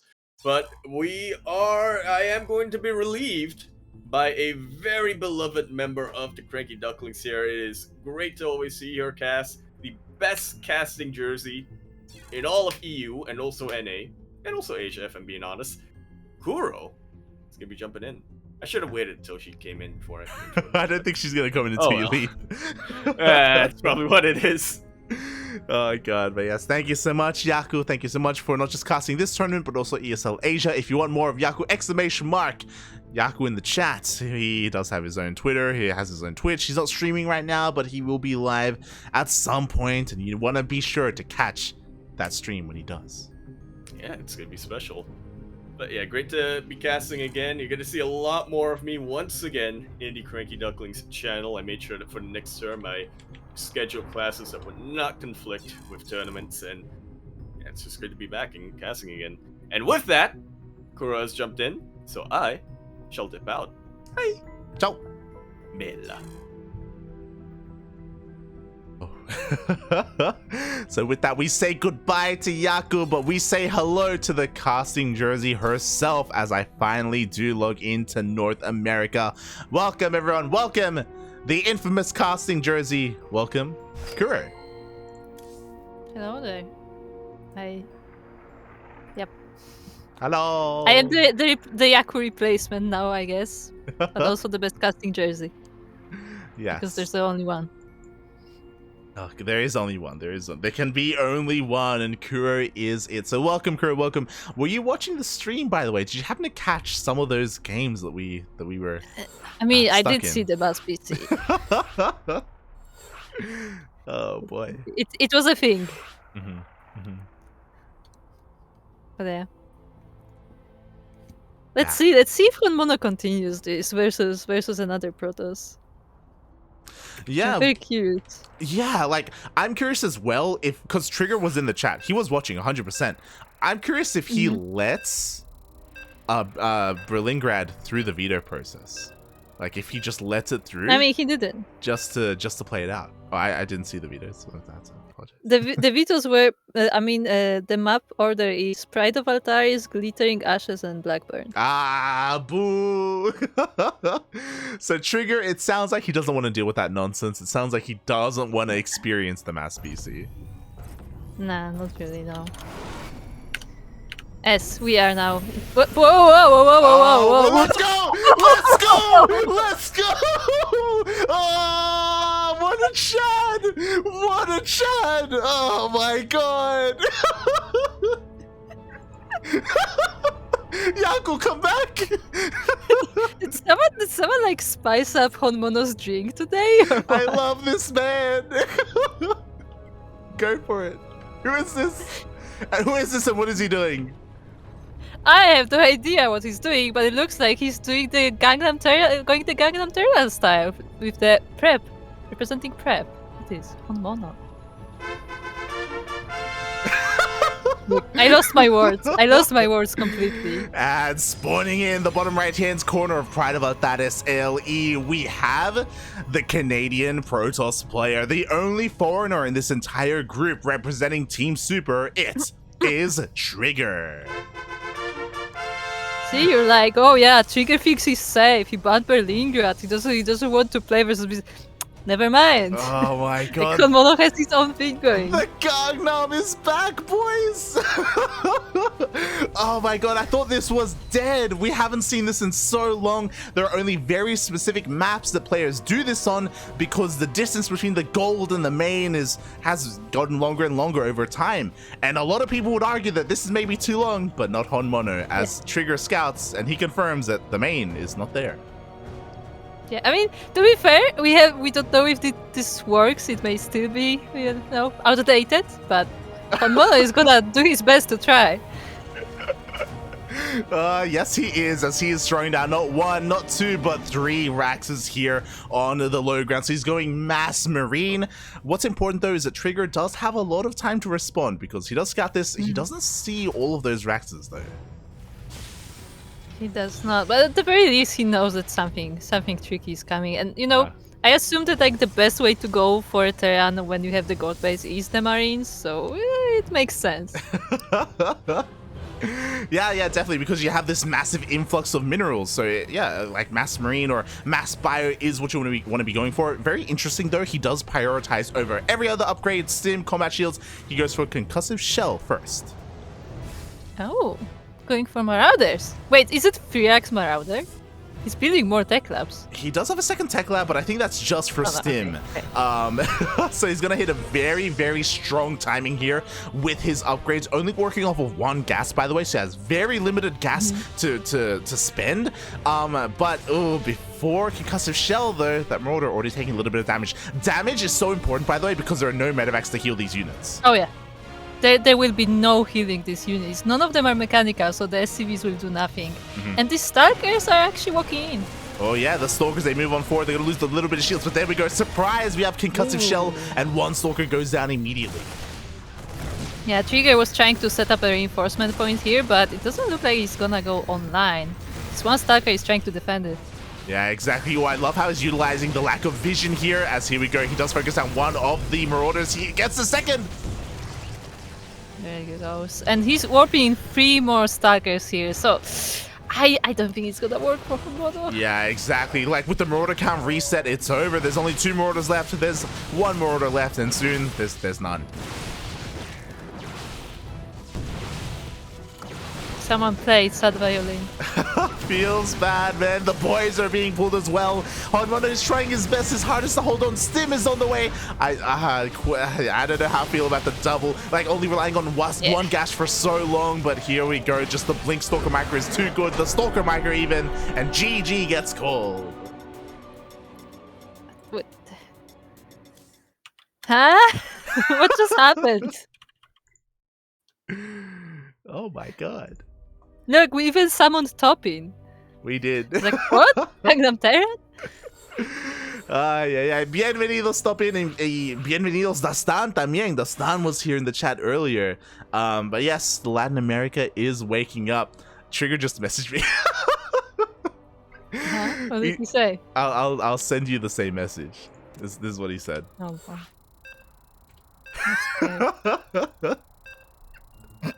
He just spammed Z's at me. Spammed Z's. This is what I woke up for. This is what I woke up for. This nonsense. Look. But yeah, HonMonO is having a day. That's what I'm gonna say. Like every time he plays, it's just, you know what? Let's just not play anything that's like even remotely close to meta. Yeah. It's I said it before. I love this man. It's great. Oh my. Speaking of this man, we have the blue Terran player. Oh, he changed color, I think. Yeah, I think he was red before. But anyway, we have the blue Terran player representing Prep Esports. It is HonMonO. And spawning in the top right-hand corner of Glittering Ashes LE, we have the Canadian Protoss player representing Team Super and currently up 1-0 in this best of 3 winners match. It is Trigger. By the way, I like how Trigger always has the ladder icon as his decal. It's just a ladder. It's just a ladder. Just ladder. Just climbing, you know. He's climbing. He wants to get away from this Terran and his nonsense, mate. Oh god. So we've seen a lot from HonMonO. We've seen a normal macro game where he doesn't move out across the map. We've seen him go for 3 Raxes. We've seen him go mass BC. We've seen Gangnam. What's left? You know. What? Yeah, I was gonna say, like, this build looks awfully normal. Where does it get weird? Well, here it is. HonMonO, he did start that depot. He did not finish it, so he did prioritize getting this wall up and running. So Trigger is in the dark, and he does not see that this is a 3 Rax. Yeah. That said, nowadays I feel like 3 Rax is not surprising anymore. Like, too many Terrans did that against Protoss, where, like, you know, it's still an aggressive build, but it's like, okay, it's a 3 Rax, you know? Like, you're not surprised when you see it. Yeah, it's like, if it's not standard play, 3 Rax is like up there as well. It's quite popular. It's quite popular, I guess is what we're saying. But this isn't, because this madman, he is not going straight for those add-ons. He's making Reapers. Please tell me this is just Mass Reaper. Nothing else, just Reapers. It's just making Reapers. It's just Mass Reaper, man. That's the thing. Like he walls off. There's no natural on the high ground. There is no CC. It's just one base Mass Reaper. He's not even getting reactors. Just Reapers. Nope. Takes too long. Believe it or no, more Reaper. Yeah, more. That's not how the meme goes. Meanwhile, Trigger is in the dark. He hasn't seen any of this, but he is going across map with his Adept, and this Adept is going to see a lot by seeing little. But we'll see if it runs into all those Reapers. Oh, it won't, because the Reapers actually already moved out on the map, and they used that Reaper ledge, so actually they will miss the Adept. Exactly, so the Adept does get here. He will see that there is no natural base, but also confirms nothing else. He doesn't know that Mass Reaper is about to knock at his natural. I mean, he does see that there is no add-on, so that's True. suspicious. But yeah, now he sees the Reapers rolling in, and they're gonna start getting these kills as the shield battery is there, but it's a little far away. Yeah, and with enough Reapers, you can burst damage through that shield battery, healing anyway. Meanwhile, he gets into main base. No, he almost gets surrounded, loses 2 Reapers. Yeah, but 2 are still alive, and there are more coming, so if the Adepts don't deal with them fast, they will get more and more kills. On that note, Trigger is going for an Oracle, though. He is going for that Oracle, and I think that's a smart move. He believes in his ability to defend with Adepts and shield batteries, and he's going to be zooming across the map. Oh, he actually turns around, though, to clean up these Reapers, and he even walls them off. Yeah, and he will clean them up. 6 probes in total fall down, but at least the Reaper threat is mostly dealt with. There are still some at home, I believe. Oh, or not? yeah, I mean, No, it was Marines now. This is where we have to ask ourselves, was it worth it? The Reapers, they got 6 probes in total, but now he gives up map control. Not just that, but he had to delay his own CC as well. It's still being built, and it's still not even on location. Yeah, like, he lost 6 Reapers for 6 probes, which is, you know, it's not ideal. And yeah, also he messed up his build with that, and now the Adepts are coming, and the Marines have to deal with them.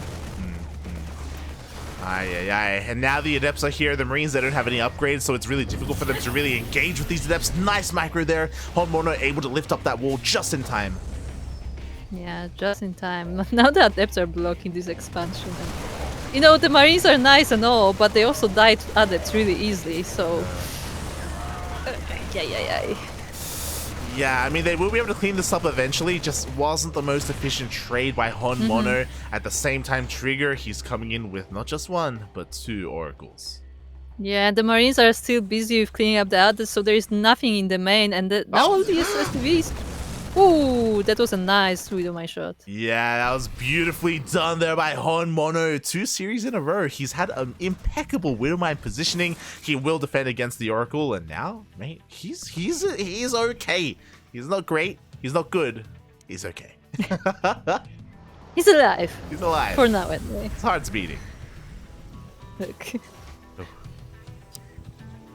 Oh boy, yeah, like he's still far behind in the worker counts, like far behind, don't get me wrong. And Trigger, he's even going to get further ahead by working on that 3rd base. That was a funny glitch where the Oracle laser went straight into the medivac. He's trying to keep up with that Marine. Meanwhile, oh, again, a little bit of miscontrol here. 2nd Oracle goes down. Yeah, indeed.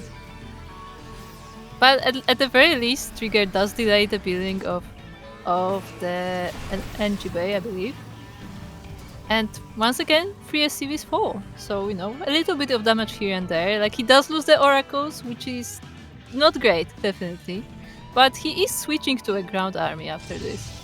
Yeah, and I do think he's taking up in the correct direction.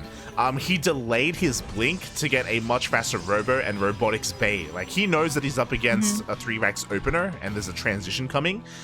So the army is going to be mainly bio units. And what's great against Marines? Well, Colossus. Also, no, never mind. I'm wrong. I was checking if he has combat shields. But no, he does have combat shields. They did finish. So for a moment, I looked at those Marines and they were like a bit slim, but no, they're fine. They've just been watching their diet a little bit. Okay, it's okay. Yeah. You have to take care of your health, you know. Exactly. So HonMonO, you know, he's just working his third base. And this is where I worry a little bit because we're on a pretty large map. I worry that he's not going to be as active as we would like him to be. We saw how passive he was in his previous series. But we'll see as he's actually going for a little bit of a drop. You won't see. He's not seeing this. Armory's done, by the way. Shh, quiet. God, oh God, he reacts! No! No! Yeah, he reacts, but the speeds were not good enough, and 8 probes in total fall down. He gets the Oracle, so he will easily reveal the mines, but still, decent damage. Yeah, we do see a little bit of a split in the mines, and there is one mine that has not been revealed, by the way. Again, because... there we go. Because of the armory, detection is required, and HonMonO is not done because we have a second Widow Mine drop headed towards a third. Look, he's not gonna expect 2 drops, is he? Up, up, up, up, up! Trigger, no! No! Ooh, 9 probes, and there's more in the main. Oh God, there's one more in the main. There's one more in that medevac as well. He's gonna try and chase them down. He wants them. Ooh. Eventually, the medevac falls down together with the mine, but he was hunting for all those transferring probes. He almost got them. I'm worried because you know what just died? The third Oracle. These Widow Mines, they're gonna reset. Oh yeah, they're still there. One of them is. Up, up, up. Oh, another 2 probes. That's nice. Yeah, exactly. Finally, we have an observer. Finally, Trigger can clean all of this up, but this was necessary damage. HonMonO, his natural base was late. He was down in workers earlier. His third CC was late, but now he has pretty nicely caught up. Yeah, he is catching up. He does have mules as well, so he may actually contest with the Protoss now. That said, what army do we have? That's the big thing, right? Like, we do see some Viking production, so he will have an answer to those Colossus. We, of course, have our Bio. But because of his overall composition, he's not going to have much staying power. He's not going to have, like, tanks or even Widow Mines with his main army to deal with deal with the Mass Gateway. Light. He's going for another Widow Mine drop. Yeah, that's like the give and take here. Like, Widow Mines are great, and they can be really great against, you know, things like Zealots, but all the Widow Mines that he's producing, he's just sending across the map. Yeah, they're just going straight to Trigger's bases, and they are getting damaged, don't get me wrong, but now Trigger is gonna be a bit more prepared for them, so it's actually maybe a waste. Exactly. I mean, we have cannons now for detection, we have shield batteries as well in every single base, so the time for Widow Mine drops has kind of come and gone here. I like this one. Yeah, it's annoying. It's this kind of Widow Mine that gets a lot of kills just because, you know, the probe comes in, it kills the probe, and then the player sends another probe, it comes in, kills another probe. The potential was there, but Trigger, he's a little bit wise. He takes his 4th base over on the right-hand side, and he does have a Stalker here to clean up that Widow Mine. Yeah, that says HonMonO decides to move out with his whole army. This is actually not a lot of bio, I think. There's not a lot of bio, but there are a lot of Vikings, there are a lot of Widow Mines. Is he gonna go for another drop in the middle of all of this? Oh my god. Yep. Yep, and it's double scouted as well. We'll see if that's the wisest move here. Meanwhile, both armies are posturing here in the middle of the map. We do now have not just Colossus, but Disruptors are coming out as well, so we have to pay attention to those Novas. Yeah, there's only one Disruptor though, I believe, so... Maybe if HonMonO dodges this, it should be fine, but with all these Colossi, like, there's still a lot of AoE damage. There really is. It's all about the positioning, right? Are the Vikings going to get shots off on those Colossus? Meanwhile, at the same time, we have another Widow Mine drop, and Trigger's not paying attention! Ooh, yeah, he thought that the cannons will keep him safe, but actually the Widow Mines get shots off before they are being destroyed, and another 11 probes falls down. Exactly, and now HonMonO for the first time in these TVPs has taken a lead in his worker count, in his SCVs, but Trigger has still a pretty large army, and now, like, he's had enough. He's had enough of staying at home and trying to defend against these drops. He wants to push out. Yeah, luckily for HonMonO, he got a few Stalkers in that choke, but he did lose some of his bio in the process, so he actually has to be careful, because once again, like, this army doesn't look very strong, I'll be honest. Yeah, I mean, if we look at the supplies, HonMonO is down in the overall army supply, so he still has to respect what the Protoss has, especially because, in general, Protoss units are a little bit more efficient than those of the Terran. But you know what? Trigger, he actually turns around, and I don't blame him, because look at the ramps here. They're being covered by libs, by Widow Mines, even by turrets. I guess HonMonO once again is trying to go defensive, like he's just protecting his bases, and he does have Ghost as well, so he may get a nice EMP. Yeah, exactly. Like, he's just limiting the avenues in here for Trigger. He's forced to go in over here in the far right-hand side of the map. There is a lot of room to maneuver around. Meanwhile, the Novas are going up. Both Novas are mostly zoning though, like they did take down the Widow Mine, but they're mostly just keeping army away. But while they're keeping army away, the CC is destroyed. Yeah, the planetary just went down. No, the backup planetary went, the backup CC went down as well. The Zealots are completely distracting the entirety of HonMonO's army, and that means that Trigger can move in. Yeah, he does move in, and the Novas will soon reset, so he has to be very careful about the micro. Exactly, some of the production buildings are exposed as well. Meanwhile, Zealots still continuing to deal damage. In total, 17 SCVs have gone down. Trigger kind of makes up for all that Widowmine harassment damage that was being dealt earlier, and now he gets on top of these Raxes. Yeah, and every time the Zealots attack, like HonMonO is a bit distracted, and he actually decides to go for a base trade. Yeah, he just leaves. His third base, he was like, come back, save us, we're under fire. And HonMonO's like, now you're on your own, let's go. Yeah, but the problem is when you base trade the Protoss, they just recall all their units. And the G's caught. GG gets caught. Trigger gets the juiciest Purification Nova off on the army, and with that recall, HonMonO cannot get up that ramp. Indeed. Congratulations to Trigger though, as he does 2-0 HonMonO, and he is the winner of this group. Oh yeah, that was 2-0. Yeah. Hold on, this is, let me fix this. Okay. Good. Yes, GG, well played. Congratulations to Trigger. He will be advancing on first place in this group.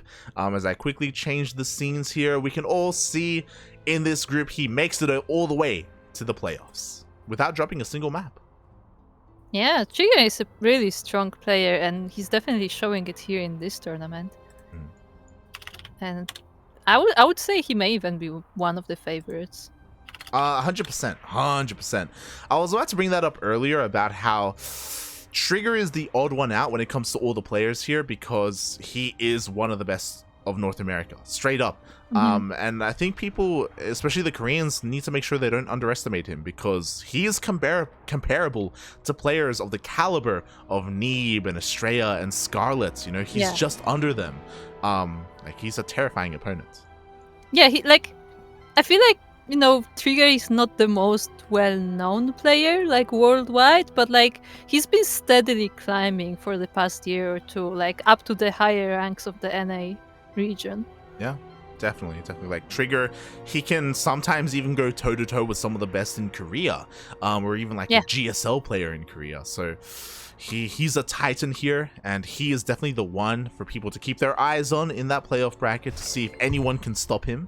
And yeah, no surprises here that he comes out first. Now he can go back to sleep. Now he can go back to bed. So yes, congratulations. I do wonder what is Trigger's like sleep schedule actually, considering he did play in Sparkling Tuna and he won it, by the way. And then now he plays in this, so I do wonder what is his actual schedule. Yeah. I mean, to be fair, like, it's what, like 8, or now I should say it's like around 8 a.m. in America. I mean, 8, 7, 9. It depends which part of Canada he's from, like which coast, I guess. True. But like, it's like, you know, a 3-hour difference between one and the other, I assume. But yeah, shout out to Trigger for like actually waking up in time for these kind of Korean time-friendly events.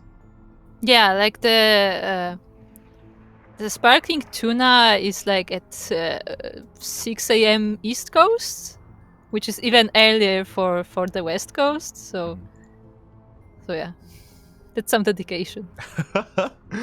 It is. And speaking of dedication, we have to see how our next series goes, because now we have our elimination match. We have our first player through to the playoffs, but now we are going to determine who is the first that we have to say goodbye to. Yes, indeed. And it is between two of our Korean players, Spear and Chance. Once again, like send your energy to Chance, as apparently he's not feeling too well today. Yeah. But he's trying his best regardless. Exactly, like he's not going to go down without a fight. Apparently, you know, he is here to play out his series, to go as far as he can, and we'll see how far he can go, because Spear actually looked pretty solid against Trigger. Like I was talking to Yaku about it. Even though Trigger did 2-0 Spear, those were some very close, very scrappy games.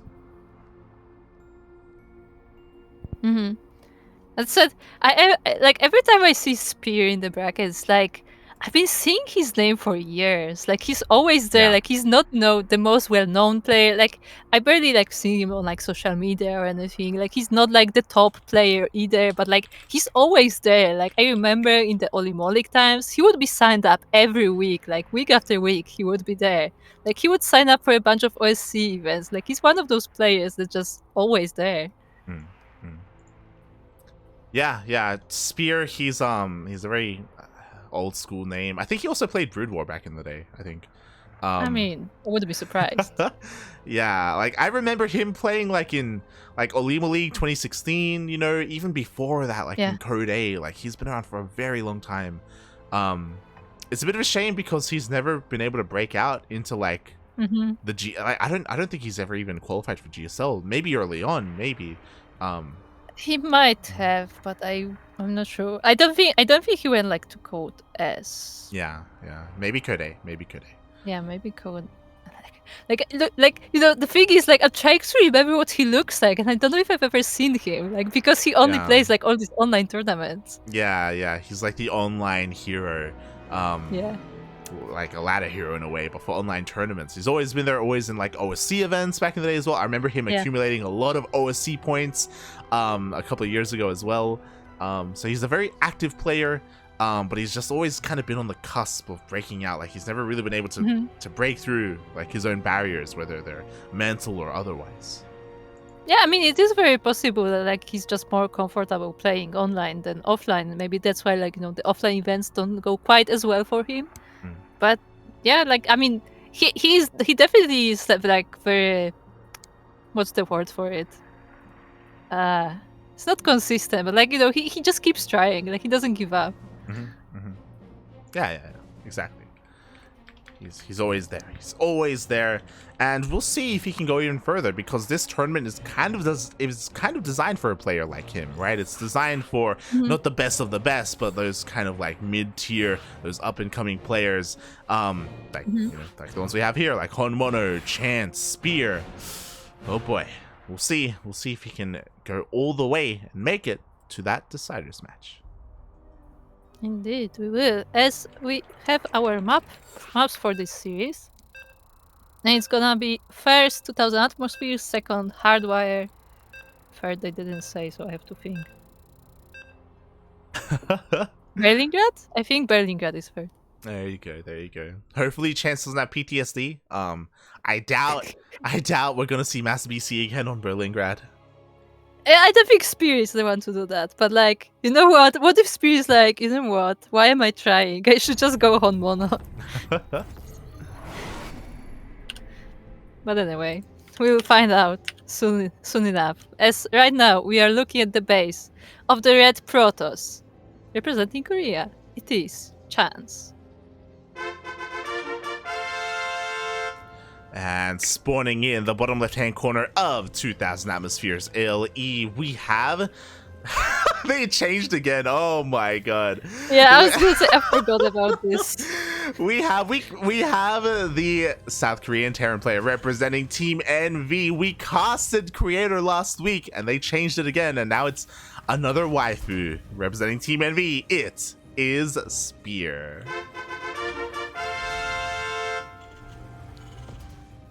Do you think they heard like us say it, or do you think that was just a meme before we even started casting them? Like, we only brought it up because they were doing it. Like Okay.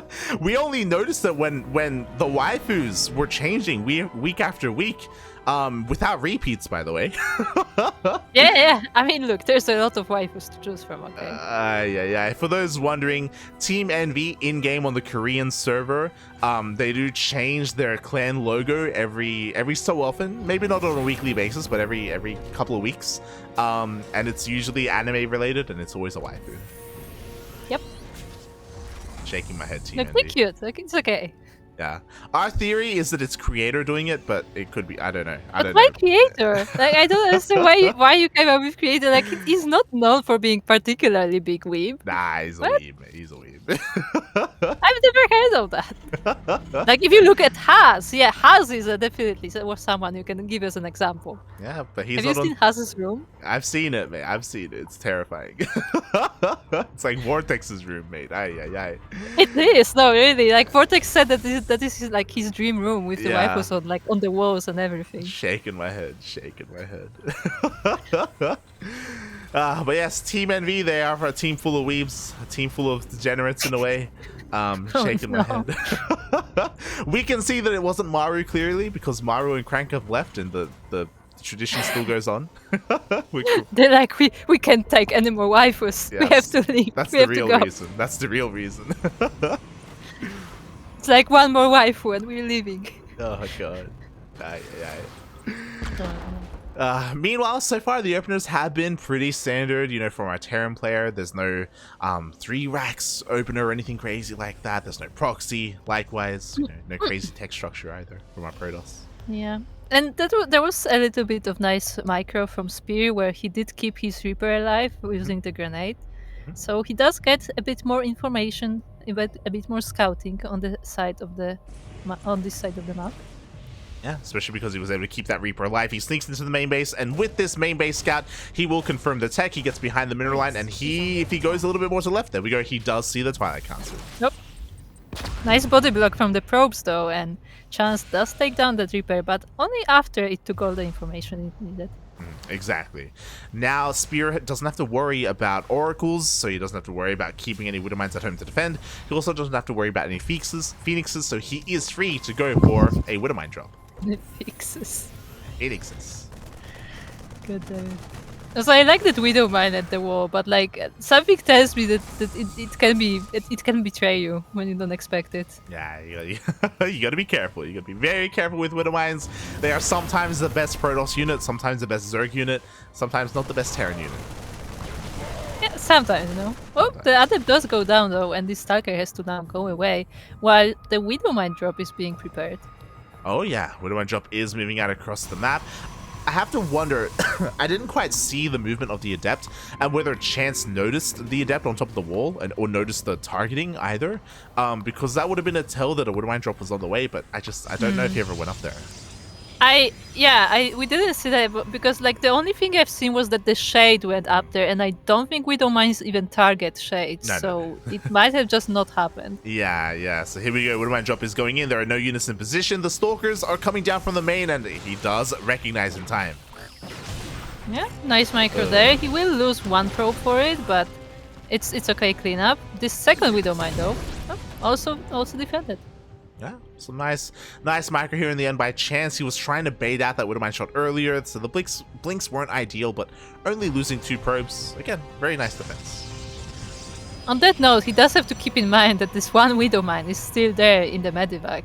So, you know, he can't just move away. He has to be careful about his mineral lines. He does, but you know what? Blink is done. We have Stalkers in position. Though we do have a boost into that natural base, but immediately Chance responds. Up. Yeah, he even moves away the probes. He will lose a Stalker for it, but that's completely fine. I love that manual targeting, by the way. By default, it targeted the low health Stalker, and then Spear retargeted for the high health one instead. That's it's not the biggest of deals. It's such a small thing, right? Yeah. It was cute though. It was cute. Yeah. Meanwhile, But this is not the end of the drops. Yeah, we got another drop moving out across the map. Upgrades are still on the way, and this drop may hit with stim and combat shields. Not +1 is still a ways off, but there is a lot of potential there. Meanwhile, still didn't see a third base on the way. And interesting, Spear has opted to go for a kind of army composition unlike the one he went for previously. No major tank production coming out from Spear. Yeah, it seems like he just wants to go all the way with Bio for now. He meets the Stalkers again. The Medivac is almost dead already, so it has to be careful about healing these units. Up. Okay, a little bit vulnerable there, but he does put forces back. Forces a recall. Why? Because we do have a drop into the main. Yeah, the drop in the main finally arrived, and now it's taking a few probes, but the Medivac is down, and this army should be able to clean the rest of the Bio. But if it's here, that means it's not there on the front. Yeah, but you know what's also here? The double drop goes all the way into the main base here. There's so many units, and you know what? This time, Stim is done. Indeed, and there's much more army here with 2 Medivacs for support, so they can actually destroy this Protoss army, but now the reinforcements come in. Oh yeah, the reinforcements should be enough to clean this up, but even more probes are going down. 6 probes in total, but he has to be careful because is it really worth losing all these Medivacs? Yeah, I'm not so sure. I feel like he like stayed a little bit too long in the Protoss base. He tried to get as much damage as possible, but I'm just not sure it was worth it. Yeah, like I understand going for these drops, right? There's always potential, like you're keeping your opponent at home so you can expand and take a third base behind this. But losing Medivacs, it is painful, you know? That's a decent amount of gas dedicated, and he's not necessarily taking the best trades. Yeah, he's not the best trades. He doesn't actually get a lot of probe damage, and you know, he's like, this is his main army. It's not like he's preparing like a transition behind it. Like this is his army. Yeah, exactly, but we'll see if it's going to be good enough. Meanwhile, he's utilizing the gateway, the SimCity, against Chance right now. Very little surface area on this Bio, and in come those Minimines. Yeah, once again, they target the Zealots, which is nice, but still, oh, you know, 6 probes fall down. That's nice, but he lost most of the attacking Bio. This time, though, he does save those Medivacs. He's able to boost away. And over time, we have to give credit where credit is due. Chance, his probe count is really struggling. Like, he's been losing, like, a couple of units, a couple of probes here and there, and it has been adding up. Yeah, that it has. So, and Spear decides that it's time to attack from the other side, this time going for the third base. And he may just have a little bit too much. There are 4 Widow Mines here and barely any army. At the same time, the drop is going to get back into the main base, but Chance is ready for it. Up, up, up. Yeah, I don't think he was quite paying the attention until it was attacked, so it will be cleared up. But the third base is still in danger. It really is. Force fields are insane, though, but is it going to be enough? The Widow Mine shots go off. And the Widow Mine shots go off, but there are still the 3 sentries, and both Immortals are completely fine. Oh, another Now Widow they're a Mine bit less fine.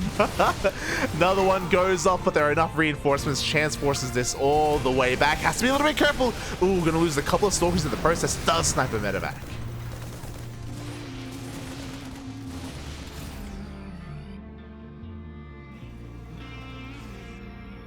And Spear, he is not done. He's just rallying everything across the map. He's taking a 4th base behind this as well. And he is just slowly overwhelming Chance. Like, the amount of pressure that Chance has been under has been insane this game. Yeah, indeed. And once again, he's moving in. There are 3 Immortals now as well. The Zealots are moving right into the army, and actually he has to be careful about the Widow Mines. Yeah, exactly. Widow Mine shots go off, and there's just no splash damage this entire time. We don't have any Colossus, we don't have Disruptors, we don't have Archons. The Bio stims on forward. Overcharge is used to try and barely keep this army alive, and it looks like it barely will force Spear back. Yeah, but the overcharge will run out soon, and Spear just keeps running more and more units. And the Protoss army is getting smaller and smaller. It really is. And again, Spear can afford these trades because his economy is beautiful, by the way. He's been consistently producing these SCVs. He has a 4th base now up and running. He is up almost 20 workers. He can keep trading. Like, sure, maybe he's been losing like more than necessary Medivacs, but it doesn't even matter. Just look how fast these Immortals fall to all the Bio, and yeah, and that was like the backbone of this army. Yeah, exactly. And now the gateway units are falling as well. GG gets called. Spear takes game number 1. Indeed he does.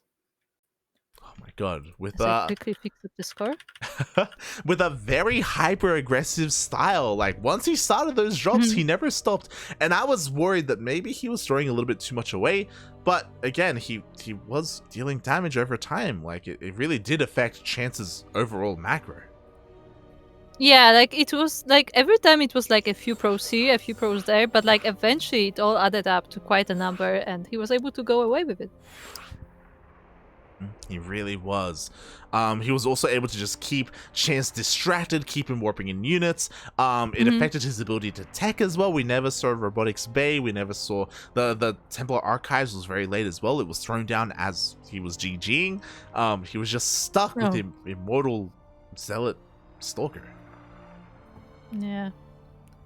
And the Immortals didn't do much either. Like they were a bit scary on the beginning, but once the enough bio was there, they were just completely destroyed. Oh yeah. That was insane. That was beautiful. That was amazing, and we'll see how things go here as well, because now we're going into game number 2, and Spear only needs one more to move on to that decider match. Oh boy, Light. What's up? Light. If Spear wins this series, it's gonna be a TVT. It's okay. It's okay.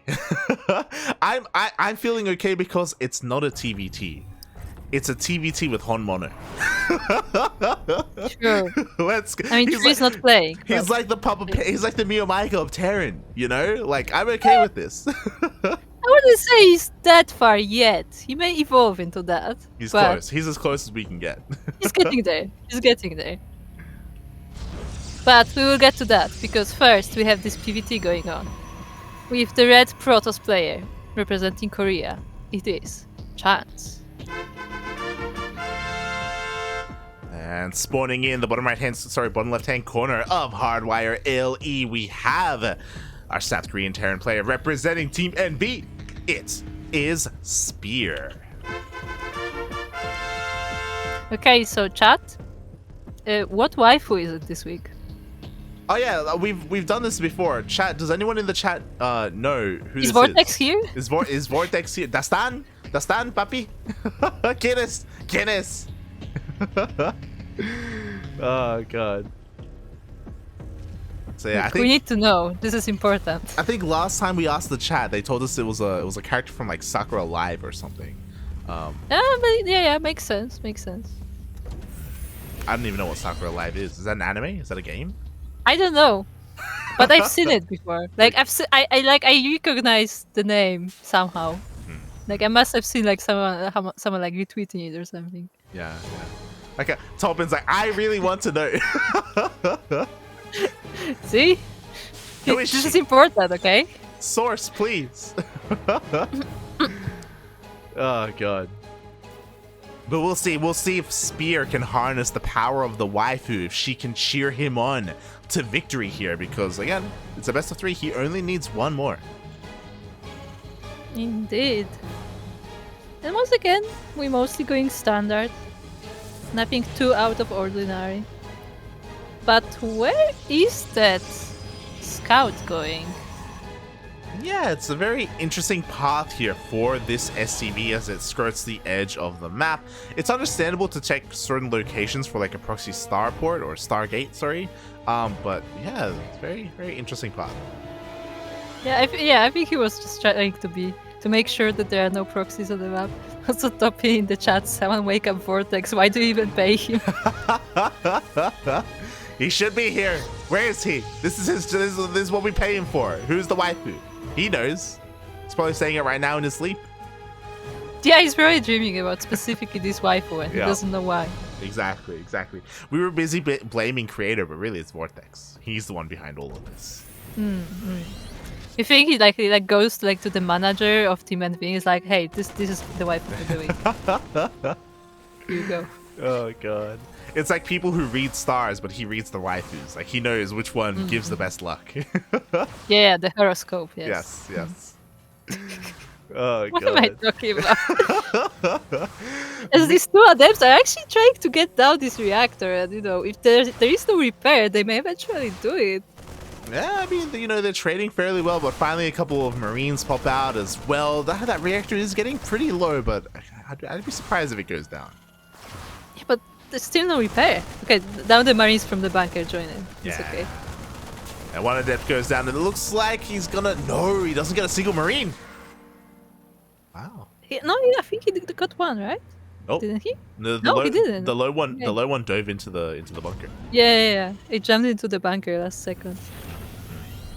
So very nice control there by Spear. He loses nothing here in the defense.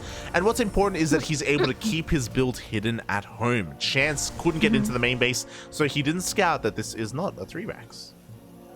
Yeah, this is not a 3X. We have a 2-on-1, in fact. As the first army is already moving out.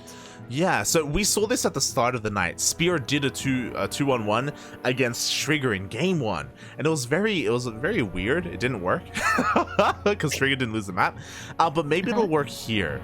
So this is a very aggressive timing. He's gonna push out. He doesn't have any upgrades, by the way, but he's supposed to surprise his opponent. And what he does have is this one tank. The CV going forward is a little scary, but it is gonna confirm the third base. Yeah, meanwhile, the Observer does spot the tank. He spots the army. Chance now knows, and immediately he moves out. Yeah, there's not a lot of Protoss army either, but with good micro, maybe it will be able to deal with this. Ooh, the tank sieges. Chance. Ideally, you catch this army before this happens. He blinks on forward, and he will be able to focus down this tank. The S1 out of the SCV wasn't there to repair. Yeah, the SCV was busy building a bunker, but now these Marines are trying to deal with the Starkers, and this is actually very close, but the Protoss will be victorious. Yeah, unfortunately that tank was just a little bit too exposed, and also due to this Observer, Chance was able to barely catch it in time to recognize what was happening and respond, and he cleans it up. I mean, even if he didn't catch it with the Observer, I feel like he would be able to respond fairly well, because his army was not too far away, and he doesn't have like a full wall in his natural, so it should be able to get to the front fairly easily. Yeah, Chance, he But handles... Yeah, it did help. It did help. He handles himself well here. Spear isn't done. What's important is that we have a drop and Stim is completed. So these Marines are going to pack a little bit of a stronger punch as he boosts into that main base. The army of Chance is out on the map. Does he have a couple of warp-ins? He does, as he does warp in. He even recalls back home. Yeah, he warps a single Starker here, which will keep the Marines at bay, but they are destroying the shield battery, actually. Yeah, shield battery. Interesting choice. It goes down. That means there's going to be no overcharge either, but because of the recall, the rest of the army is here as well, and Chance should be able to clean this up. Oh. Yeah, but because the army was recalled to the main, they're not at the third base, and another army of Spear is going right there. You say army, 5 units? Look, the medivacs looked bigger on the map. Okay? They do. There's more reinforcements being rallied as well. The thing is that Chance sees this as this Observer position is so important. He sees all the army, the entire army trickle across the map. So he knows how kind of a dangerous situation he's in. He warps in at home. We do see a bit of a double drop here, this time with some Widowites. Indeed, they're gonna take care of these Zealots probably, but they're not able to kill them completely with just one mine. Yeah, once again, Spear going for this like hyper-aggressive mass drop style. See another drop here towards that third base. And it looks like, oh my god, can he catch an Immortal? Ah! Oh, he does catch the Immortal that was left alone by the rest of the army, but the Zealots should be able to deal with this. Oh, actually with Concussive. Yeah, with Concussive, with Kiting Spear, he cleans up a lot of those Zealots. He has his third base on the way. There's one Zealot being a little bit annoying, but it's only a single Zealot. It will eventually be cleaned up. And again, that was a massive pickoff. Getting that Immortal, like we were talking about it even in the previous game, like Chance, he relies a lot on these Immortals to be the backbone of his army. Like without them, his army kind of crumbles. Yeah. I'm actually surprised how much he relies on these Immortals, because usually versus Bio, you would think he would go for something more Robo-related, but instead he goes on Robo. Like, I mean, like for something more AoE, like if the Disruptors or the Colossus, but he just goes Immortals. 100%. Like, typically when you go up against 2-on-1 or even a 3-Rax, like, you want to rush out that Robotic Spade, you want to get Colossus. That's like, that is the way to deal with this. You could argue that maybe it's a little bit less mobile and, like, you can get pulled apart, but, like, that is, like, typically the standard response, and Chance isn't going for that at all, and he's struggling. I mean, it's not like Immortals are the fastest units, you know? Yeah. The only thing is you can, I guess, get them out faster because they're lower tech, but still. Yeah, and it looks like he's recognized his failings a little bit, and we do have a robotic spay on the way, finally. But this tech structure is very late, and because of that, the Lance is going to be very late as well. It's going to take that much longer for Colossus to really be useful and effective. Do you think he's gonna go Colossus? He's just gonna go for Disruptor? Because it's so late, I would just go Disruptor. I would just go straight for Disruptors at this point, but like I don't know if the game is going to last that long because Spear is pushing out across the map, and this army is looking a little bit vulnerable, a little bit naked. Yeah, it's just Zealots with Immortals. The Warpings may save them, but it's not looking too great. Yeah, exactly. The Zealots, they charge on forward. Ooh, Spear does not waste his detonations on them. Yeah, the Widowmines are taking down a few Zealots, but now he's attacking on both fronts. And GG, just like that, Spear is able to overwhelm the Protoss army. Even though we had that robotic spay, we never got to see a Colossus or a Disruptor. Spear takes the series 2-0. Oh no. What have you done? What do you mean? I thought that was disabled. What?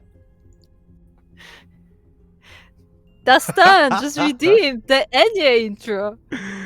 Oh, I enabled those for ESL Asia and I did not disable them. God, I was tricked into this.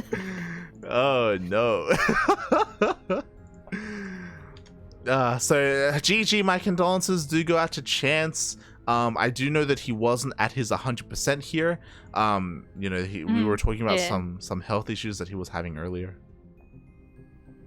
I mean, the way Gino was talking about it sounds like it's like a more not constant issue, but like something that like comes back like repeatedly.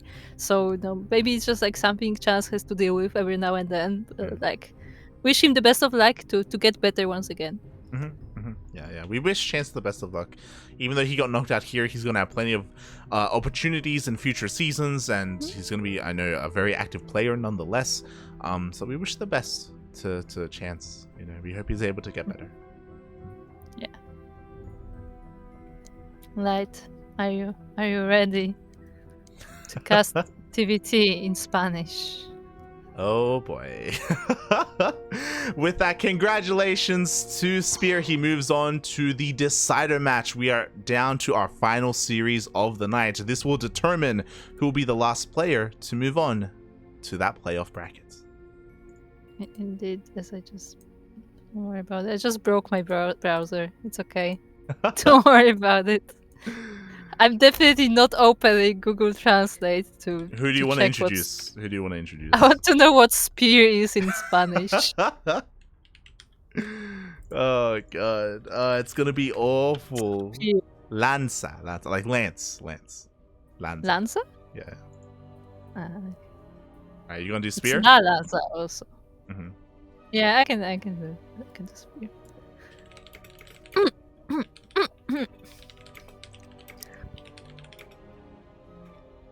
Oh, what's the first map? Oh, 2,000 atmospheres. What was 2,000 atmospheres in Spanish? Do I have that somewhere? Actually, speaking of, hold on, let me just accept the lobby invite. If you go to Wikipedia, they recently added translations for the maps on the pages. Oh. Of course, some of them are still missing, so if you do know the translation, you can add it right there. But as we, the contributors of Wikipedia, decided that it may actually be useful to include the official translations of the map names as they appear in the game. Because sometimes, you know, like different people use the game, like the game client in different languages, so it may be easier to communicate if we know what the maps are.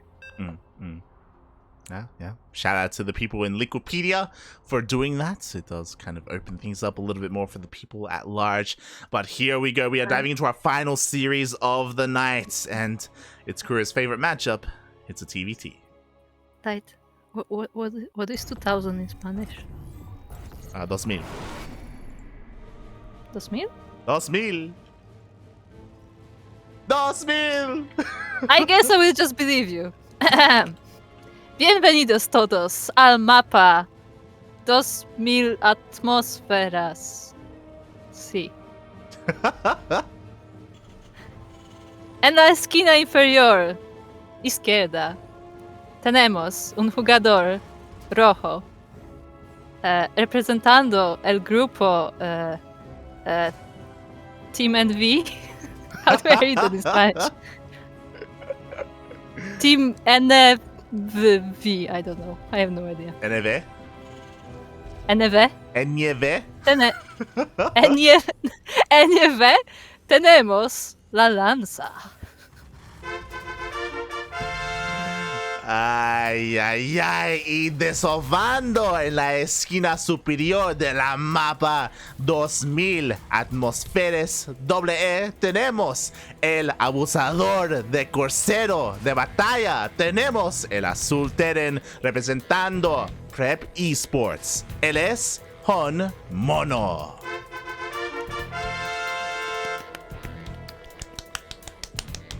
Join for the proxy ranks. We did it.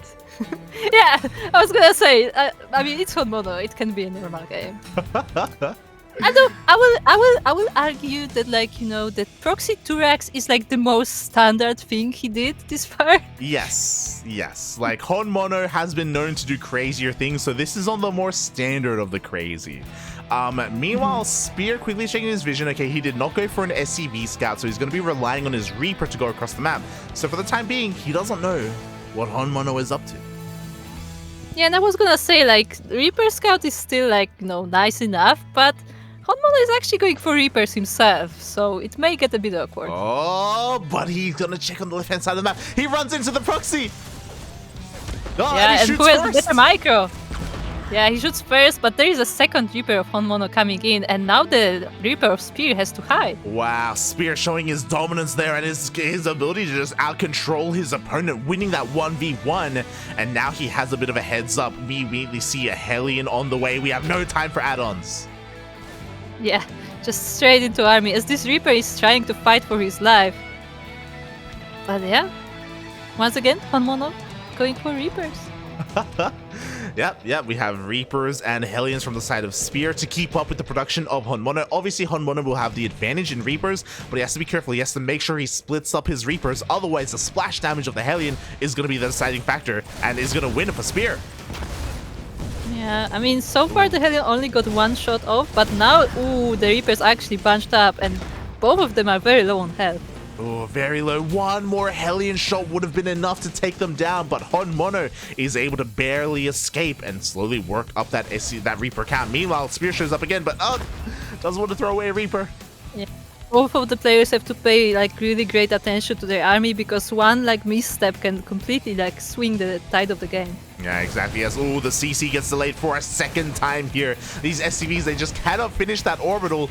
Meanwhile, okay, HonMonO, he doesn't commit to trying to push up this ramp. What's important is that behind this, Starport just finished up. We still don't have any add-ons, so no Cyclones are coming out, just still Hellions. Yeah, on that note, HonMonO is working on his own transition as well. He did get the factory, he is getting the Starport right now. So the Reapers are not the end of his play. Yeah, exactly. He's going to have a little bit more behind this. There we go. CC is thrown down for HonMonO, so he is looking to eventually expand. And surprisingly enough, he's dealing a lot of damage to the CC. Up, he gets 2 Hellions, 3. Ooh, all 3 Hellions fall down, and another SCV is denied the building of this CC. He almost got all the way into the main base. Trading so well here, but this will all change once the tank comes out. Bold move here as well. Spear is sending his Liberator across the map. Indeed. The SCVs are being pulled off the line to help with this, but there is a Hellion for HonMonO, so actually Spear has to be careful. Oh my god, no, the boys are being pulled against a Hellion? Not like this, workers are falling left and right. Spear even had to cancel his natural base, so nothing is going right here for Spear. HonMonO is doing it. Meanwhile, on the other side of the map, Cyclone is out to defend! Yeah, I told you, he's prepared. He was counting on this. Aha, you just fell into my trap. He fell into his trap. We have Cyclones, we have Vikings. Liberator literally does nothing. And HonMonO is going to be the first to expand and get his natural. Yeah, indeed. You thought he's all in. Nah, he has his CC ready. He's transitioning. Meanwhile, he did kill quite a few of the SCVs because not only were they bunched up against the Helion, but also the Reaper grenades made it near impossible for them to get any buffer. Yeah, exactly. We can see the units lost here. In the end, HonMonO has lost 3 Reapers and 2 SCVs to an innumerable amount of units. Jesus Christ, he's traded so well this entire game. He's got his CC up and running. With this Hellion on the low ground, he's going to make it a little bit annoying to expand as well, just chipping away at that SCV. And now it's a little bit on Spear to try and make a comeback happen. Yeah, indeed. As I'm curious to see what's the next step of HonMonO's plan. For now, he's just going for fairly standard Raven.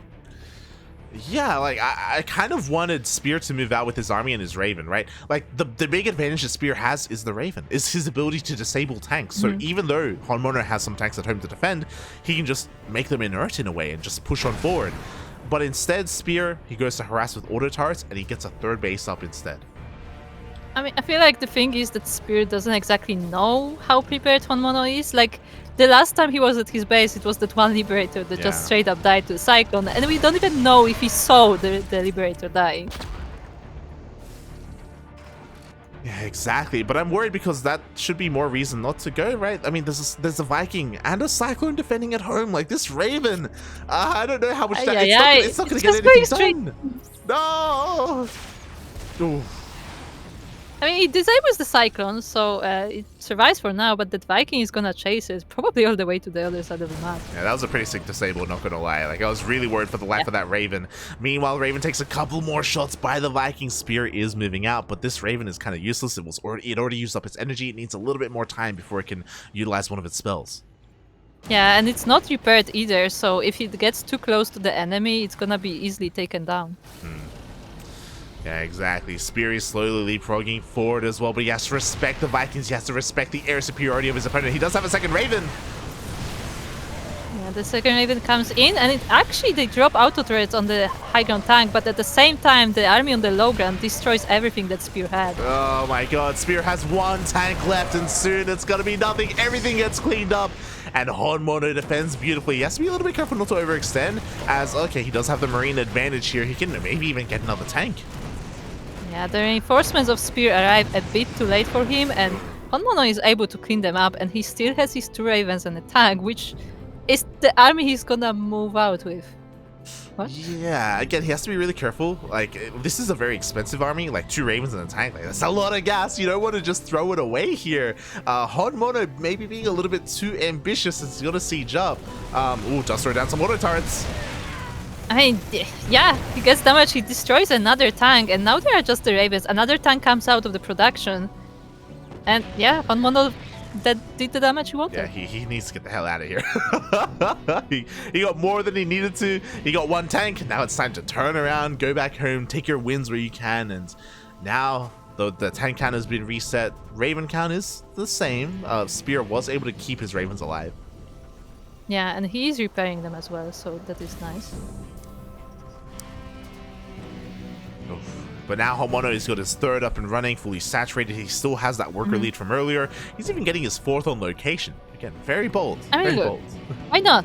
Like, you just like completely destroyed like Spear's army. Like, he's not gonna attack now. True, you're not wrong. As we do see, like, HonMonO is getting away with a lot. He also has a pretty big upgrade advantage. 1-1 beautifully timed. 1-1 basically just started here for Spear. So HonMonO, his just overall army is going to be better. But it's TVT. And we're getting into a more standard TVT, and you know, that means it's all about tank lines, not so much about marines.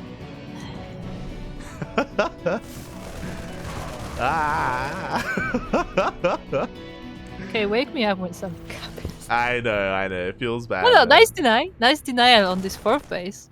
Spear just like sends like commando squad and just snipes at the CV from there. Yeah. Any kind of delay does help. It does help. HonMonO will get it up eventually. And meanwhile, we have another Sensor Tower. The Venn diagrams are making their way here.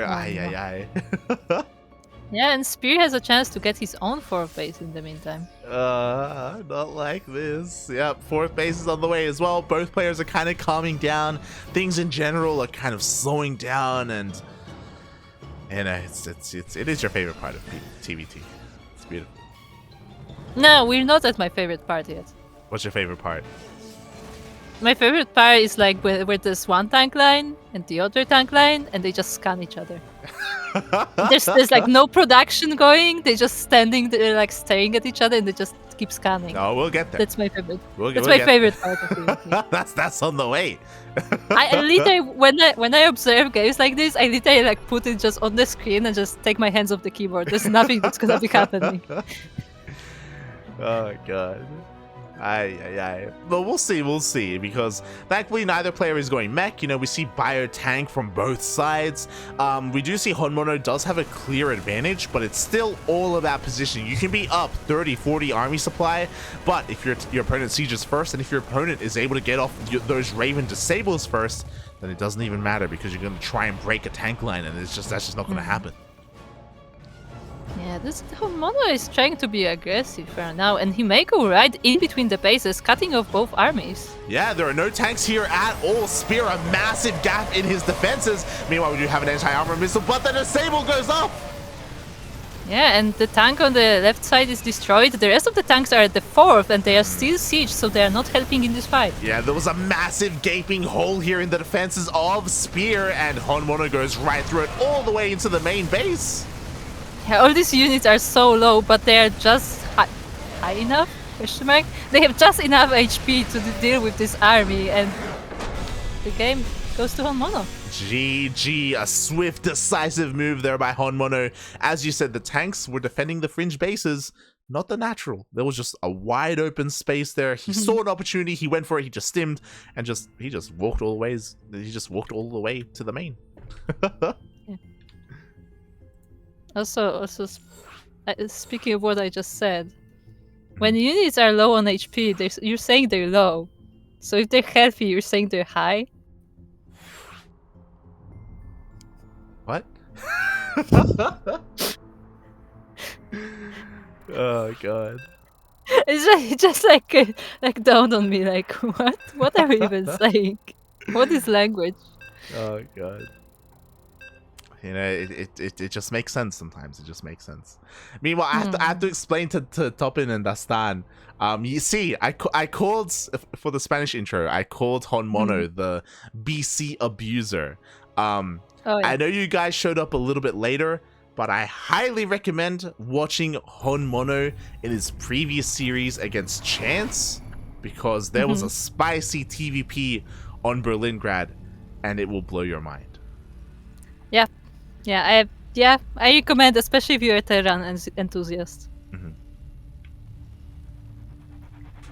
But that was there, and we are here in our TVT, where representing Team NV, the waifus, and Korea, we have the blue Terran player, Spear. And spawning in the bottom right hand corner of Curious Minds LE, we have the South Korean Terran player representing Prep Esports, currently leading the series 1-0. It is HonMonO. See, the star says that the light said atmospheres and Kuro said atmosferas. See, the thing is, I had Wikipedia open and I just read what I saw. So I was cheating. Oh god, I was also I trying told to you, cheat. I was opening Wikipedia to see what the translation was, and that's the official translation. There you go. I haven't said the word atmospheres in my entire life in Spanish. I have had no reason to speak about the state of the atmosphere with my family.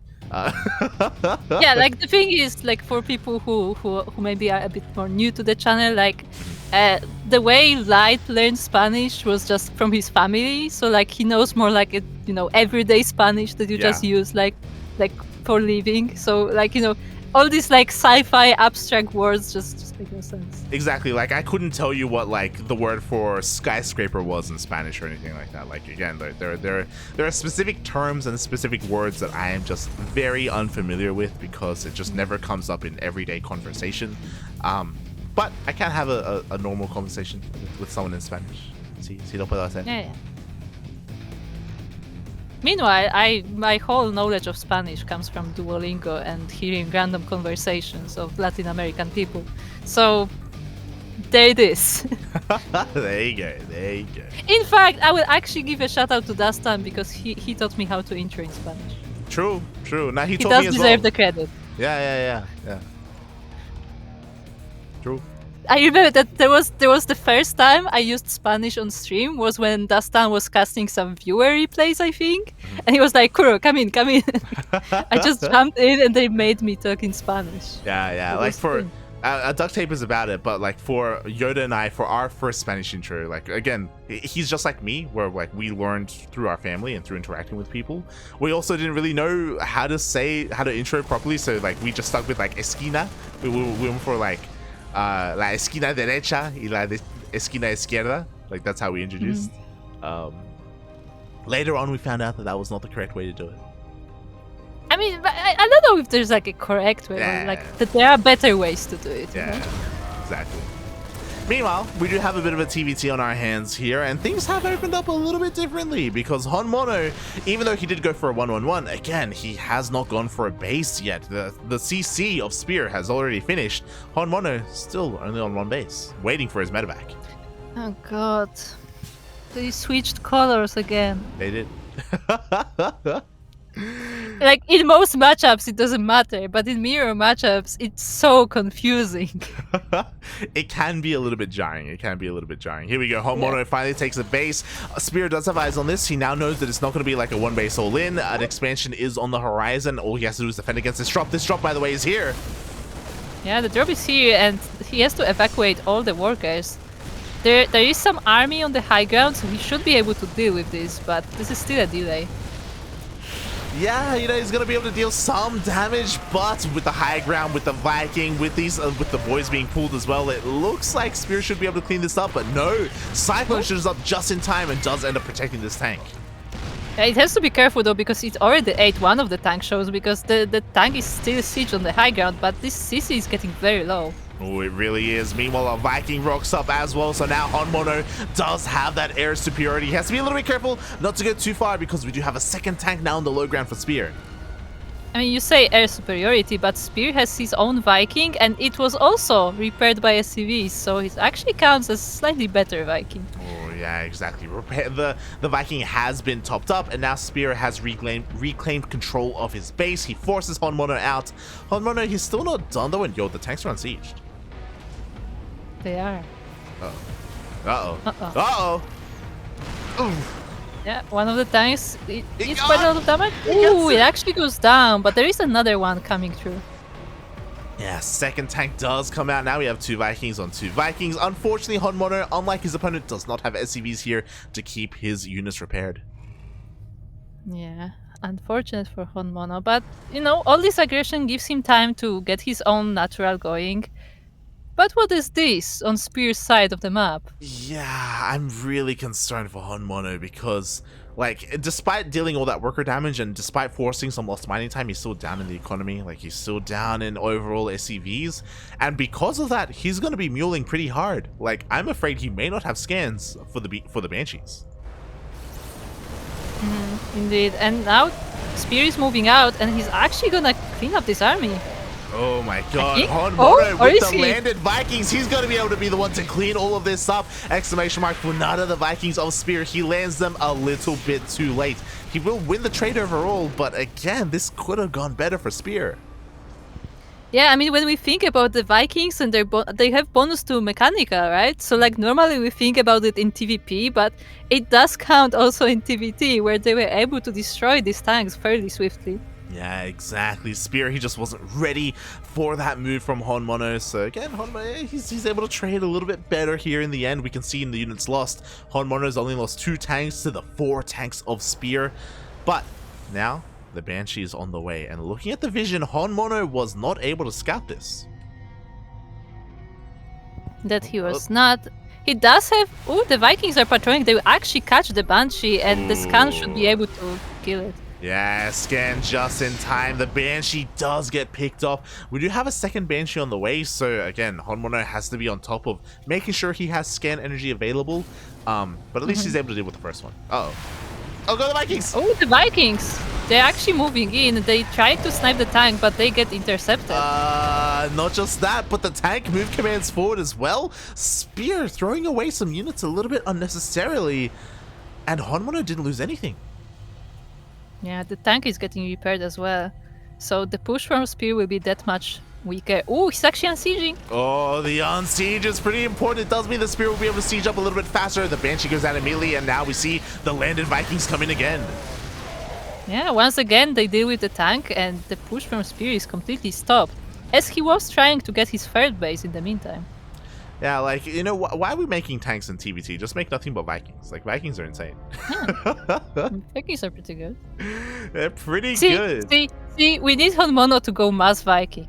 That's what we need to see. That's, I mean, Just Vikings. Looking at the production tab, that's literally all he's making right now. Like, he knows. He has understood the assignment. Mass Viking is the way to go. At the same time, there is another Banshee, a third Banshee sneaking into the main base. No missile turrets. HonMonO being a little bit greedy here, knowing that Cloak Banshees are out.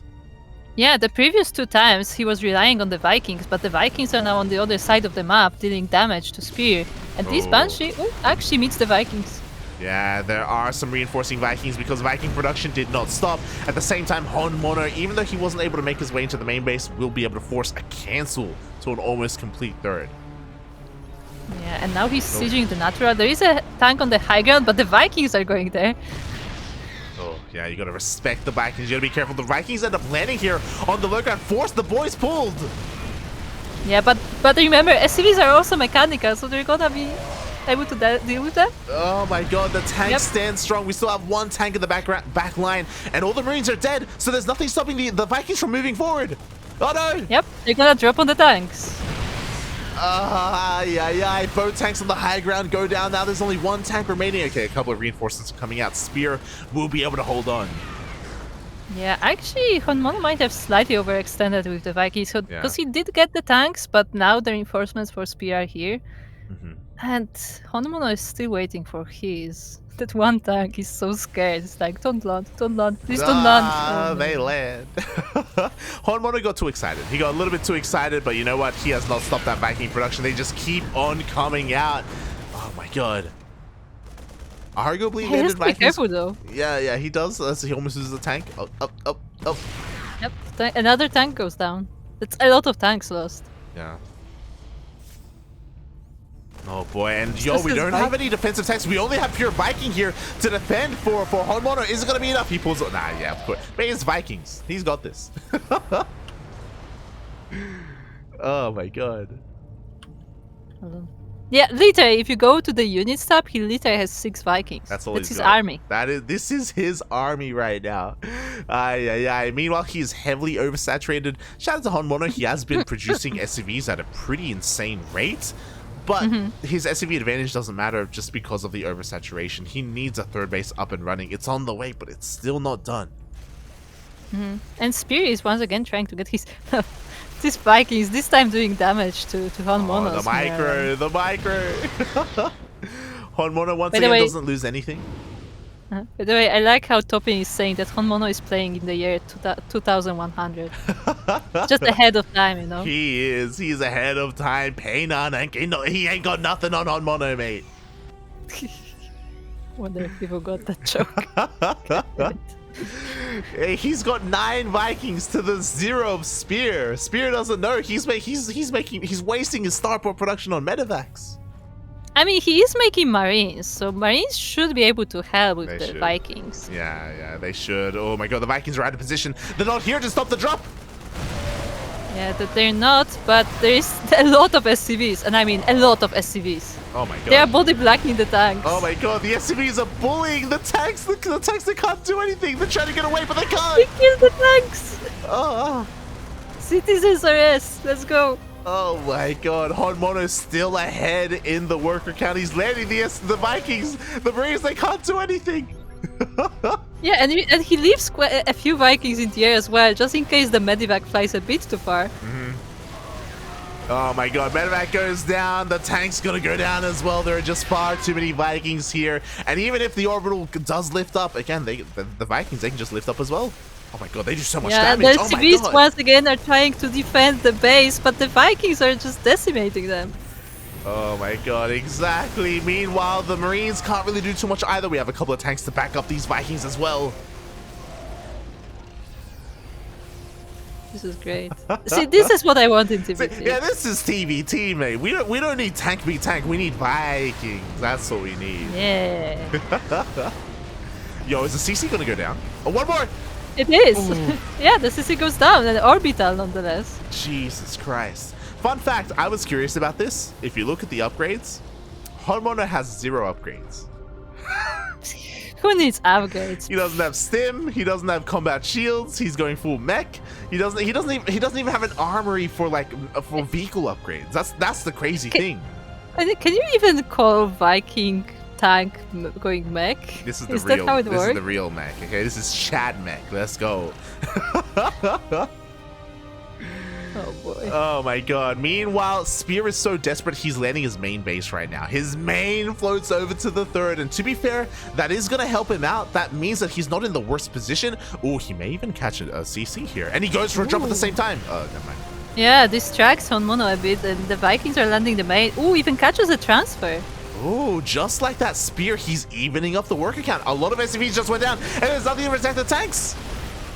Yeah, the tanks are sieging a bit too late. Now the Vikings are here, but there's still a lot of Marines left. Oh my god, and this is the power of the buyer. This is the power of the man with gun. We need tanks, we need Vikings here. More SCVs go down. 38 SCVs just went down in the blink of an eye. Yeah, the Vikings are now here, but they can't just shoot fast enough to deal with all of these Marines, and a lot of them fall. Yeah, a lot of them do end up falling. HonMonO will clean this up, but after a lot of losses, and now things have evened up quite a bit. Yeah, and Spear is attacking once again, while HonMonO only has 2 Vikings and 2 tanks. That's his whole army. Yeah, he stopped Viking production. That was his mistake. I mean, he stopped Viking production, but also Marines just come so much quicker. Yeah, and now it's Spear's turn. He is taking a massive army lead here. The third base goes down. Workers falling left and right. And oh god, now he wants to barely get on top of the tank, and he will. Yeah, and HonMonO is left with nothing. Exactly. As great as Vikings are, they just get outscaled here in the mid game. Spear was struggling so much, it looked like HonMonO was going to take the 2-0 lead, a 2-0 win even, but no, Spear, he brings it back, and GG gets called. You Wow. said that the Vikings got outscaled, but really, like, Spear just went back to the start, just, man with gun. Really, we needed a second starport. We only had that entire time. We only had 1 starport with a reactor. Doesn't we have 2? I thought it was 1. We had multiple factories. I know that. I think there were 2 starports. Maybe we but I needed think 3. one of them might have not have reactor. Maybe we needed 3. Maybe we just needed a little bit more. Maybe. Maybe we needed 8. I love Rebellion in chat. Mass Vikings TVT, the ultimate transformation robot. True. I like Toppin's idea. This Gundam RTS. I mean, the Viking is an underrated unit when it comes to its visual look. It's pretty badass. It's actually a Yeah, it's Gundam cool. with miniguns on its fists. It's crazy. Wait, does a Viking have fists? It's got arms, right? Yeah. I'm not sure those are arms, to be honest. I guess they're guns instead of arms. I guess. Yeah. I think they're just on the wings? Question mark. Somebody back me up on this. But anyway, once again, we are in the TVT on Glittering Ashes LE. It is the Red Terran player representing Team NV and this week's waifu. It is La Lanza, also known as Spear. And spawning in the bottom left-hand corner of Glittering Ashes LE, we have the South Korean Terran player representing Prep Esports. He's crazy, he's lost his mind. He's not lunacy, it is HonMonO. Why did you bring lunacy? Because lunacy is crazy because he's a lunatic. But And so is HonMonO. Aren't they on the same team or something? No, They're not, right? Lunacy is on Team Super now. He's on Team Super, I think. Yeah. He's one of the Koreans that got picked up by Team Super. But HonMonO, he is one of my favorite Terran players now. He's crazy. He just has a different outlook on not just the game, but he has a different outlook on life. You know, he's just he's just built different. I think that's just the best way to put it. I mean, definitely his builds are built different. Oh god. But yeah, we'll see. We'll see how he does here. As once again, he's going for a double proxy Rax, going for those Reapers. This time, Spear is SCV scouting. Yeah, I mean, he's not making the same mistake twice. But once again, he will only see that there's nothing here in the base, and like it's left to him to figure out what it's gonna be. But I guess it gives him enough time to get prepared. He is going for his own Reaper regardless. Yeah, that he is. I mean, he recognizes there's no Rax in the main, but like it could be a fake proxy. It doesn't have to be a real one, but he is checking anyway with his Reaper. He wants to try and figure out what is going on. Yeah, as the Reapers of HonMonO are already going to the base, they're gonna meet with the Reaper of Spear, and he gets a first shot off, but it doesn't matter because there's two of them. Oh my god, there are two of them. Boys have to be pulled. The Reapers are going to be forced to delay on the bunker, but the factory finishes up. Bunker is even cancelled. He recognizes, I don't need a bunker against Reapers. I need units. Oof. Yeah, I mean, the Hellion is on the way, as one of the Reapers already falls down. Yeah, nice micro. He has to keep the Wicked Reaper alive. No! Aww. That's so close. They trade 1 for 1. They do, and there's more coming. There are more coming, but now there is a Hellion, so the longer this goes on, the better it is for Spear, and HonMonO should recognize that, so he already has that factory on the way. Yeah, like, HonMonO doesn't seem to be the type to commit to these proxy racks. Like, he gets the damage he can get, but, like, he's always already transitioning to the next step. Yeah, the transition is coming. Meanwhile, Spear is going for the same response, but a little bit faster. So once again, we have a Liberator on the way. We saw how it didn't really do too much damage in the previous game, but we'll see if this time HonMonO isn't going to be ready. Nah, he's going to Cyclone. yeah, no, it's the same timing as last time, I think. Like, it's just like the way he deals with this. Oh, but all the Reapers from Spear fall down, and now it's just these Hellions.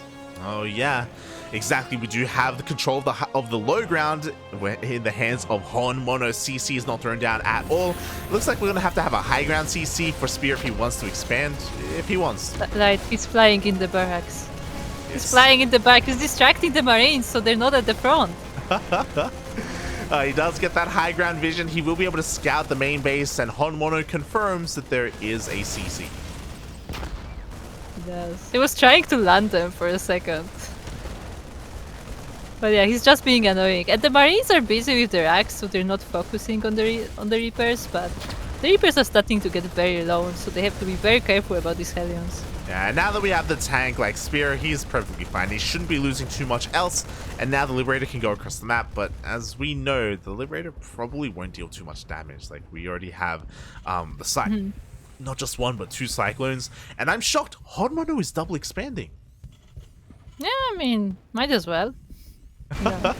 Like, the only thing that's coming for him right now is the Liberator, and it's been delayed quite a bit, so the Cyclone should be enough to deal with it.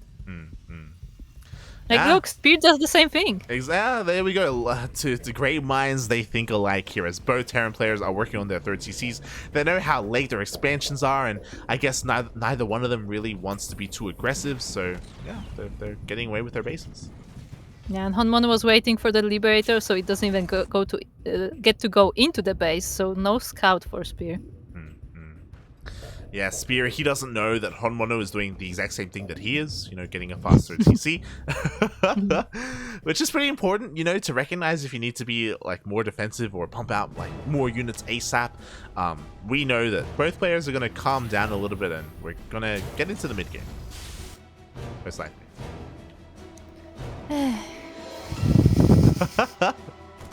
It's okay, because HonMonO is going to go Mass Viking again, right? I don't think so. I actually don't think so. No? I don't think. No, I mean he's making Marines. I don't think he's gonna go for mass Viking again. Like I feel like he already used this style in the series. Now he has to go for something else. Nah, I feel like he's learned from the previous game, and again he's gonna throw down a 3rd starport with a reactor and just pump out 6 Vikings at a time. Oh, the Liberator. It's actually missing the Cyclone. Liberator slips on in, is gonna get juicily behind that mineral line maybe. Where's it going? Where is it going? It's just, hey, I'm here. You didn't find me. Yeah, maybe it wasn't queued up correctly. I don't know, but question mark. I feel like Spear wanted to use the occasion to scout a bit, but he's gonna lose the Liberator for it. So I'm not sure it was worth it.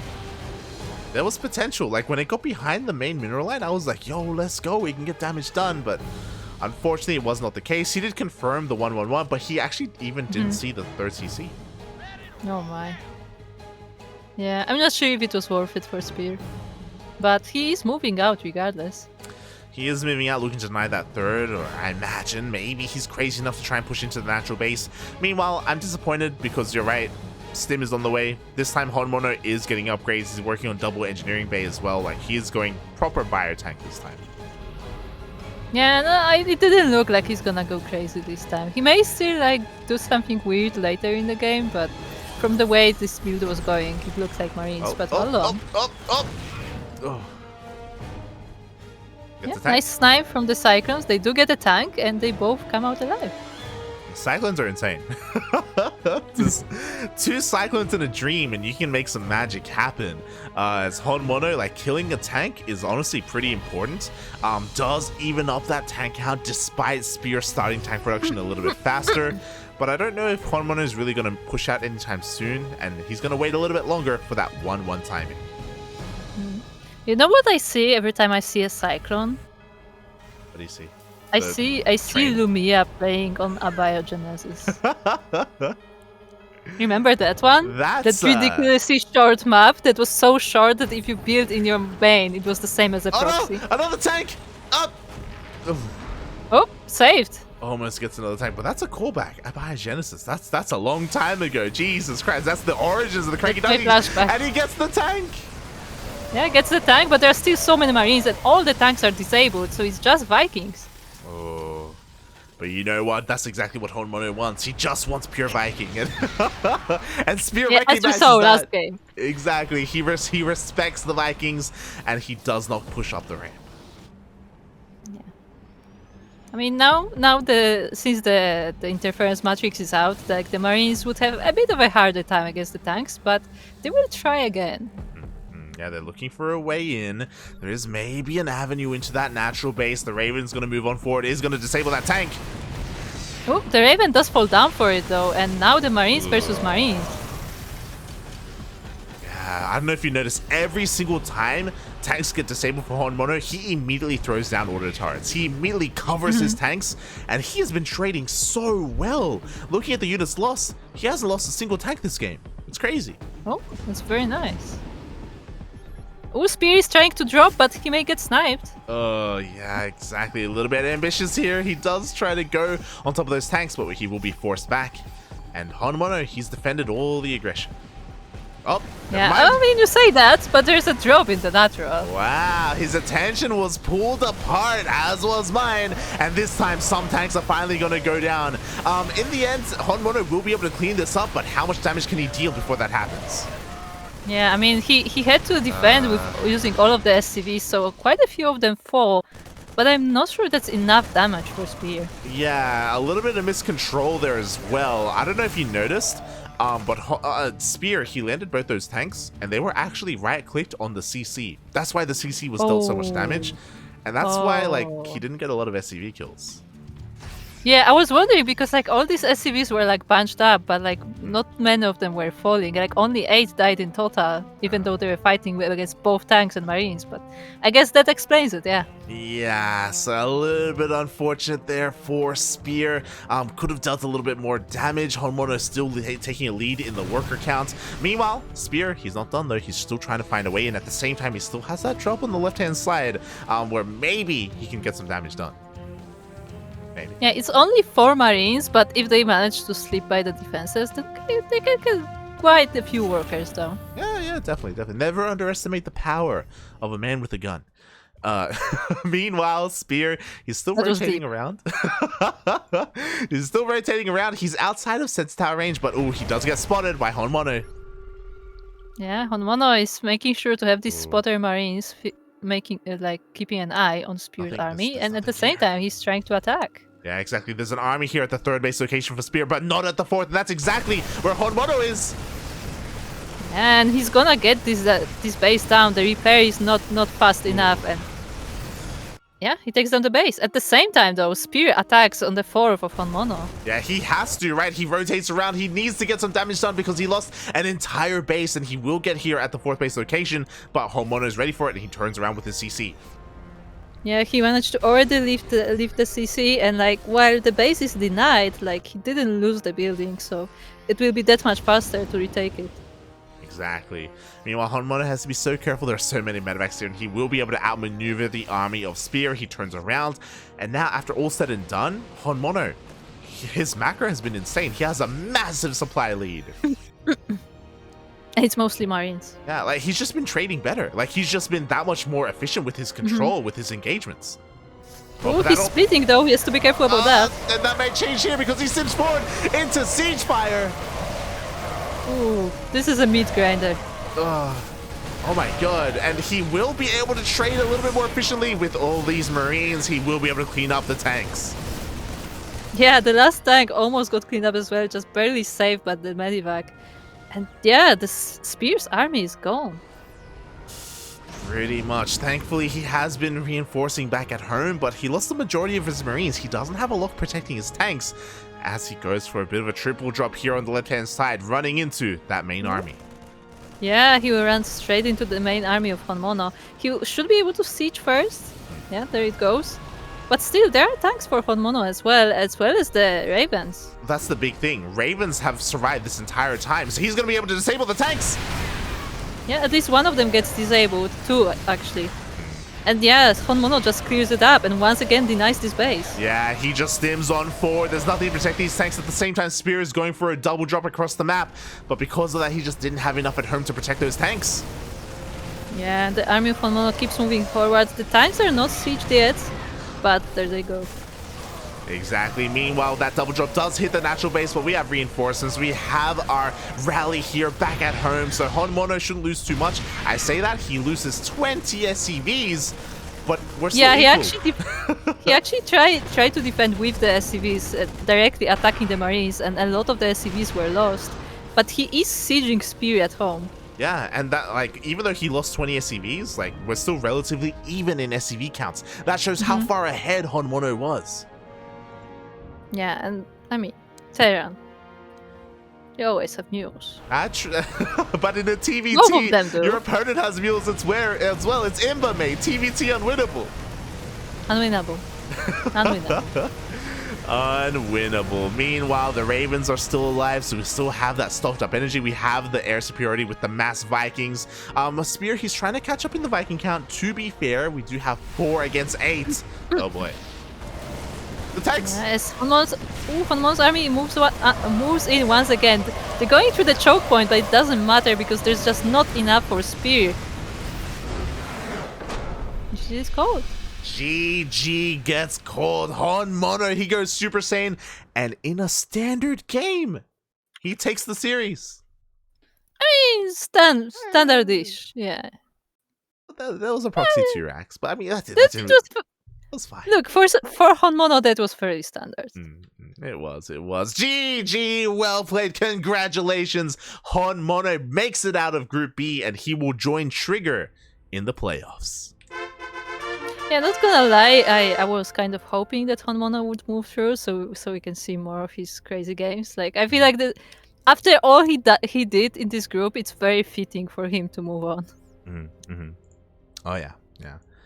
Very fitting indeed. We kind of, over the course of the group, we kind of became fans of HonMonO. Like, he's... there are things that he lacks, but he makes up for it in style. Like, he has a lot of style points, I will say. Coming out with Mass BC, coming out with Gangnam, Terran, coming out with Mass Viking and TVT. Like, he did it all. Like, it was was a wild night of StarCraft. Thanks to him. Thanks to him. Yeah, not gonna lie, that was quite an entrance. As I started casting, and the first thing I see is a Gangnam Terran. That's a thing. Oh god. Yeah, and with that, congratulations to our 2 players. We've been giving a lot of praise to HonMonO, but let's not forget the first player who made it through today was, of course, Trigger. So Trigger also, coming out on top. Yeah, I mean, I feel like Trigger was kind of expected to be there. As we said, like, Trigger is one of the best North American players, and he often goes, like, toe-to-toe to some of the great players, also from Korea. So, I definitely would say that he was, like, the favorite, maybe even of the group. Oh yeah, definitely the favorite. And he was able to prove that, but I wasn't too sure who would come out second in the group. Between the 3 other players, I thought Chance would come out on top, but again, Chance did have some health issues, so he wasn't at 100%. He wasn't able to perform as well as he otherwise would have liked, so yeah, he did come out last in his group, and that means that if he wants to come back for another who is the amateur king, he's going to have to go through the qualifiers. Wait, there are qualifiers? There are qualifiers, yes. Oh my. Oh my. Yeah, we will find out when that happens, I guess. But for now, that was the Group B. We still have to play the 3 other groups. Group A was scheduled to be this week, but something changed apparently, and it will be played at a later date. From what we know, it's probably next week. Yeah. We have no confirmed dates, but it should be next week. We may have it done so that we have a group a week, and then we have we go that way until we make it all the way to the playoffs. It's up to the admin's discretion. We're not too certain with how they want to organize things and the availability of players as well. Yeah. But it's great to see another GSL group. I was talking to Yaku about it earlier, but it's weird to call it a GSL group when GSL doesn't do it anymore, Yeah, that's why. Do you want to know a fun fact, actually? Because this is actually quite funny. On the StarCraft Wikipedia, it's called the dual tournament format. It's no longer called the GSL style group. But on other wikis, it's actually called GSL style format, even though there's no GSL in those games. They made it, they popularized it. Yeah, like the name just kind of stayed, Yeah, GSL. Oh god. So yeah. I hope everyone in the chat enjoyed themselves as well. Topin, Dastan, Rebellion. I see Red Gunner guy there towards the end, and even some new first chatters as well. I hope you guys enjoyed the cast, and if you want to follow this tournament, then again, we are also going to be covering the other groups on this channel. Yeah, that is the plan anyway. As you may or may not know, like, this broadcast is a bit earlier than our typical streams, like, because I am from Europe, but Light, for example, is from Australia, so it's not an ideal time for casting. Yeah. I'm gonna go to bed straight after this. It is 3 a.m. 3 a.m. in the morning, so it is very late here in the land of Oz. So Yeah, like, Australia is even farther ahead than Korea is, so these broadcasts do tend to run pretty late. So most of the time, our channel focuses on like the earlier, like, Asia/Oceania broadcasts, as well as like North and Latin America. Yeah. So if you want to tune into more of the Cranky Ducklings, follow us on Twitter, Facebook, Instagram, YouTube for our VODs, Discord if you want to interact with us. And we have plenty of StarCraft on this channel, Korean or otherwise. So yeah, check us out. If you want to support us on Patreon, we have that as well. If you want to support specifically this tournament, there's !Matcherino in the chat. If you want to have a look at the Matcherino page itself, again, no coupon codes, so the way you can support is very limited. But again, Team GP, they're doing what they can for the Korean scene. And with that, Kuro, where can people find more of you?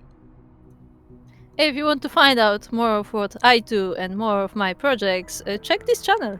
I'm part of the CranKy Ducklings. I'm one of the founder actually, because both me and Light founded this team 5 years ago. It's been 5 years. It's been 5 years. Oh my god. Crazy. 5 years of CranKy Ducklings. Oh my god. Yeah, but so if you are interested in StarCraft, do follow our channel here or on other social medias that we have. We are on Twitter, on Facebook, on Instagram, and of course we have our Discord where most of our memes and streams go. I have to work on this. Also, if you want to follow me specifically, I usually stream more non-StarCraft games like Final Fantasy or just whatever random game I happen to be playing. That's at 16 Squad Sanseki. Also, I'm on Twitter at 16 Squad S, where I mostly retweet StarCraft stuff. So feel free to follow. What about you, Light? Follow me at light_VIP on Twitch and Twitter. I do stream throughout the week, just some cheeky ladder sessions. So if you want to tune into me dying horribly to Protoss, then check me out there. I got you. But again, if you want just tournament cast, then you can follow us here on the CranKy Ducklings. We're live all the time. And our next broadcast, if I'm not wrong, is going to be Sparkling Tuna Cup, right? Yeah, it should be Sparkling Tuna. Unless something else pops up. Yes. So in a couple of days, in just under 48 hours, we will be live once again with Sparkling Tuna Cup, and that will feature a lot of the players you saw here, a lot of the Koreans like HonMonO and Chance, and players like 3 Points, Lunacy, Rebellion. They may be there as well as players from other regions. Even Trigger, he's our last week's champion. Yeah, indeed he is. He's like, once again, he has this really interesting sleep schedule that makes him play in these kind of tournaments. We're very happy about it, but I just hope he's taking care of himself. I hope so too. I'm sure he is. But Trigger seems to me like a more organized person. I feel like he does seem a little bit more responsible than some other players. Yeah, like Players. The ones starting with S and ending with a K. Yeah, Starduck. God damn it. But with that, thank you so much everyone for watching. I hope you enjoyed yourselves, and we will see you in 2 days with Sparkling Tuna Cup. Until then, ciao. Bye. Be sure to give Vindicta some love. We're gonna give him a raid. Gonna give him a cheeky raid.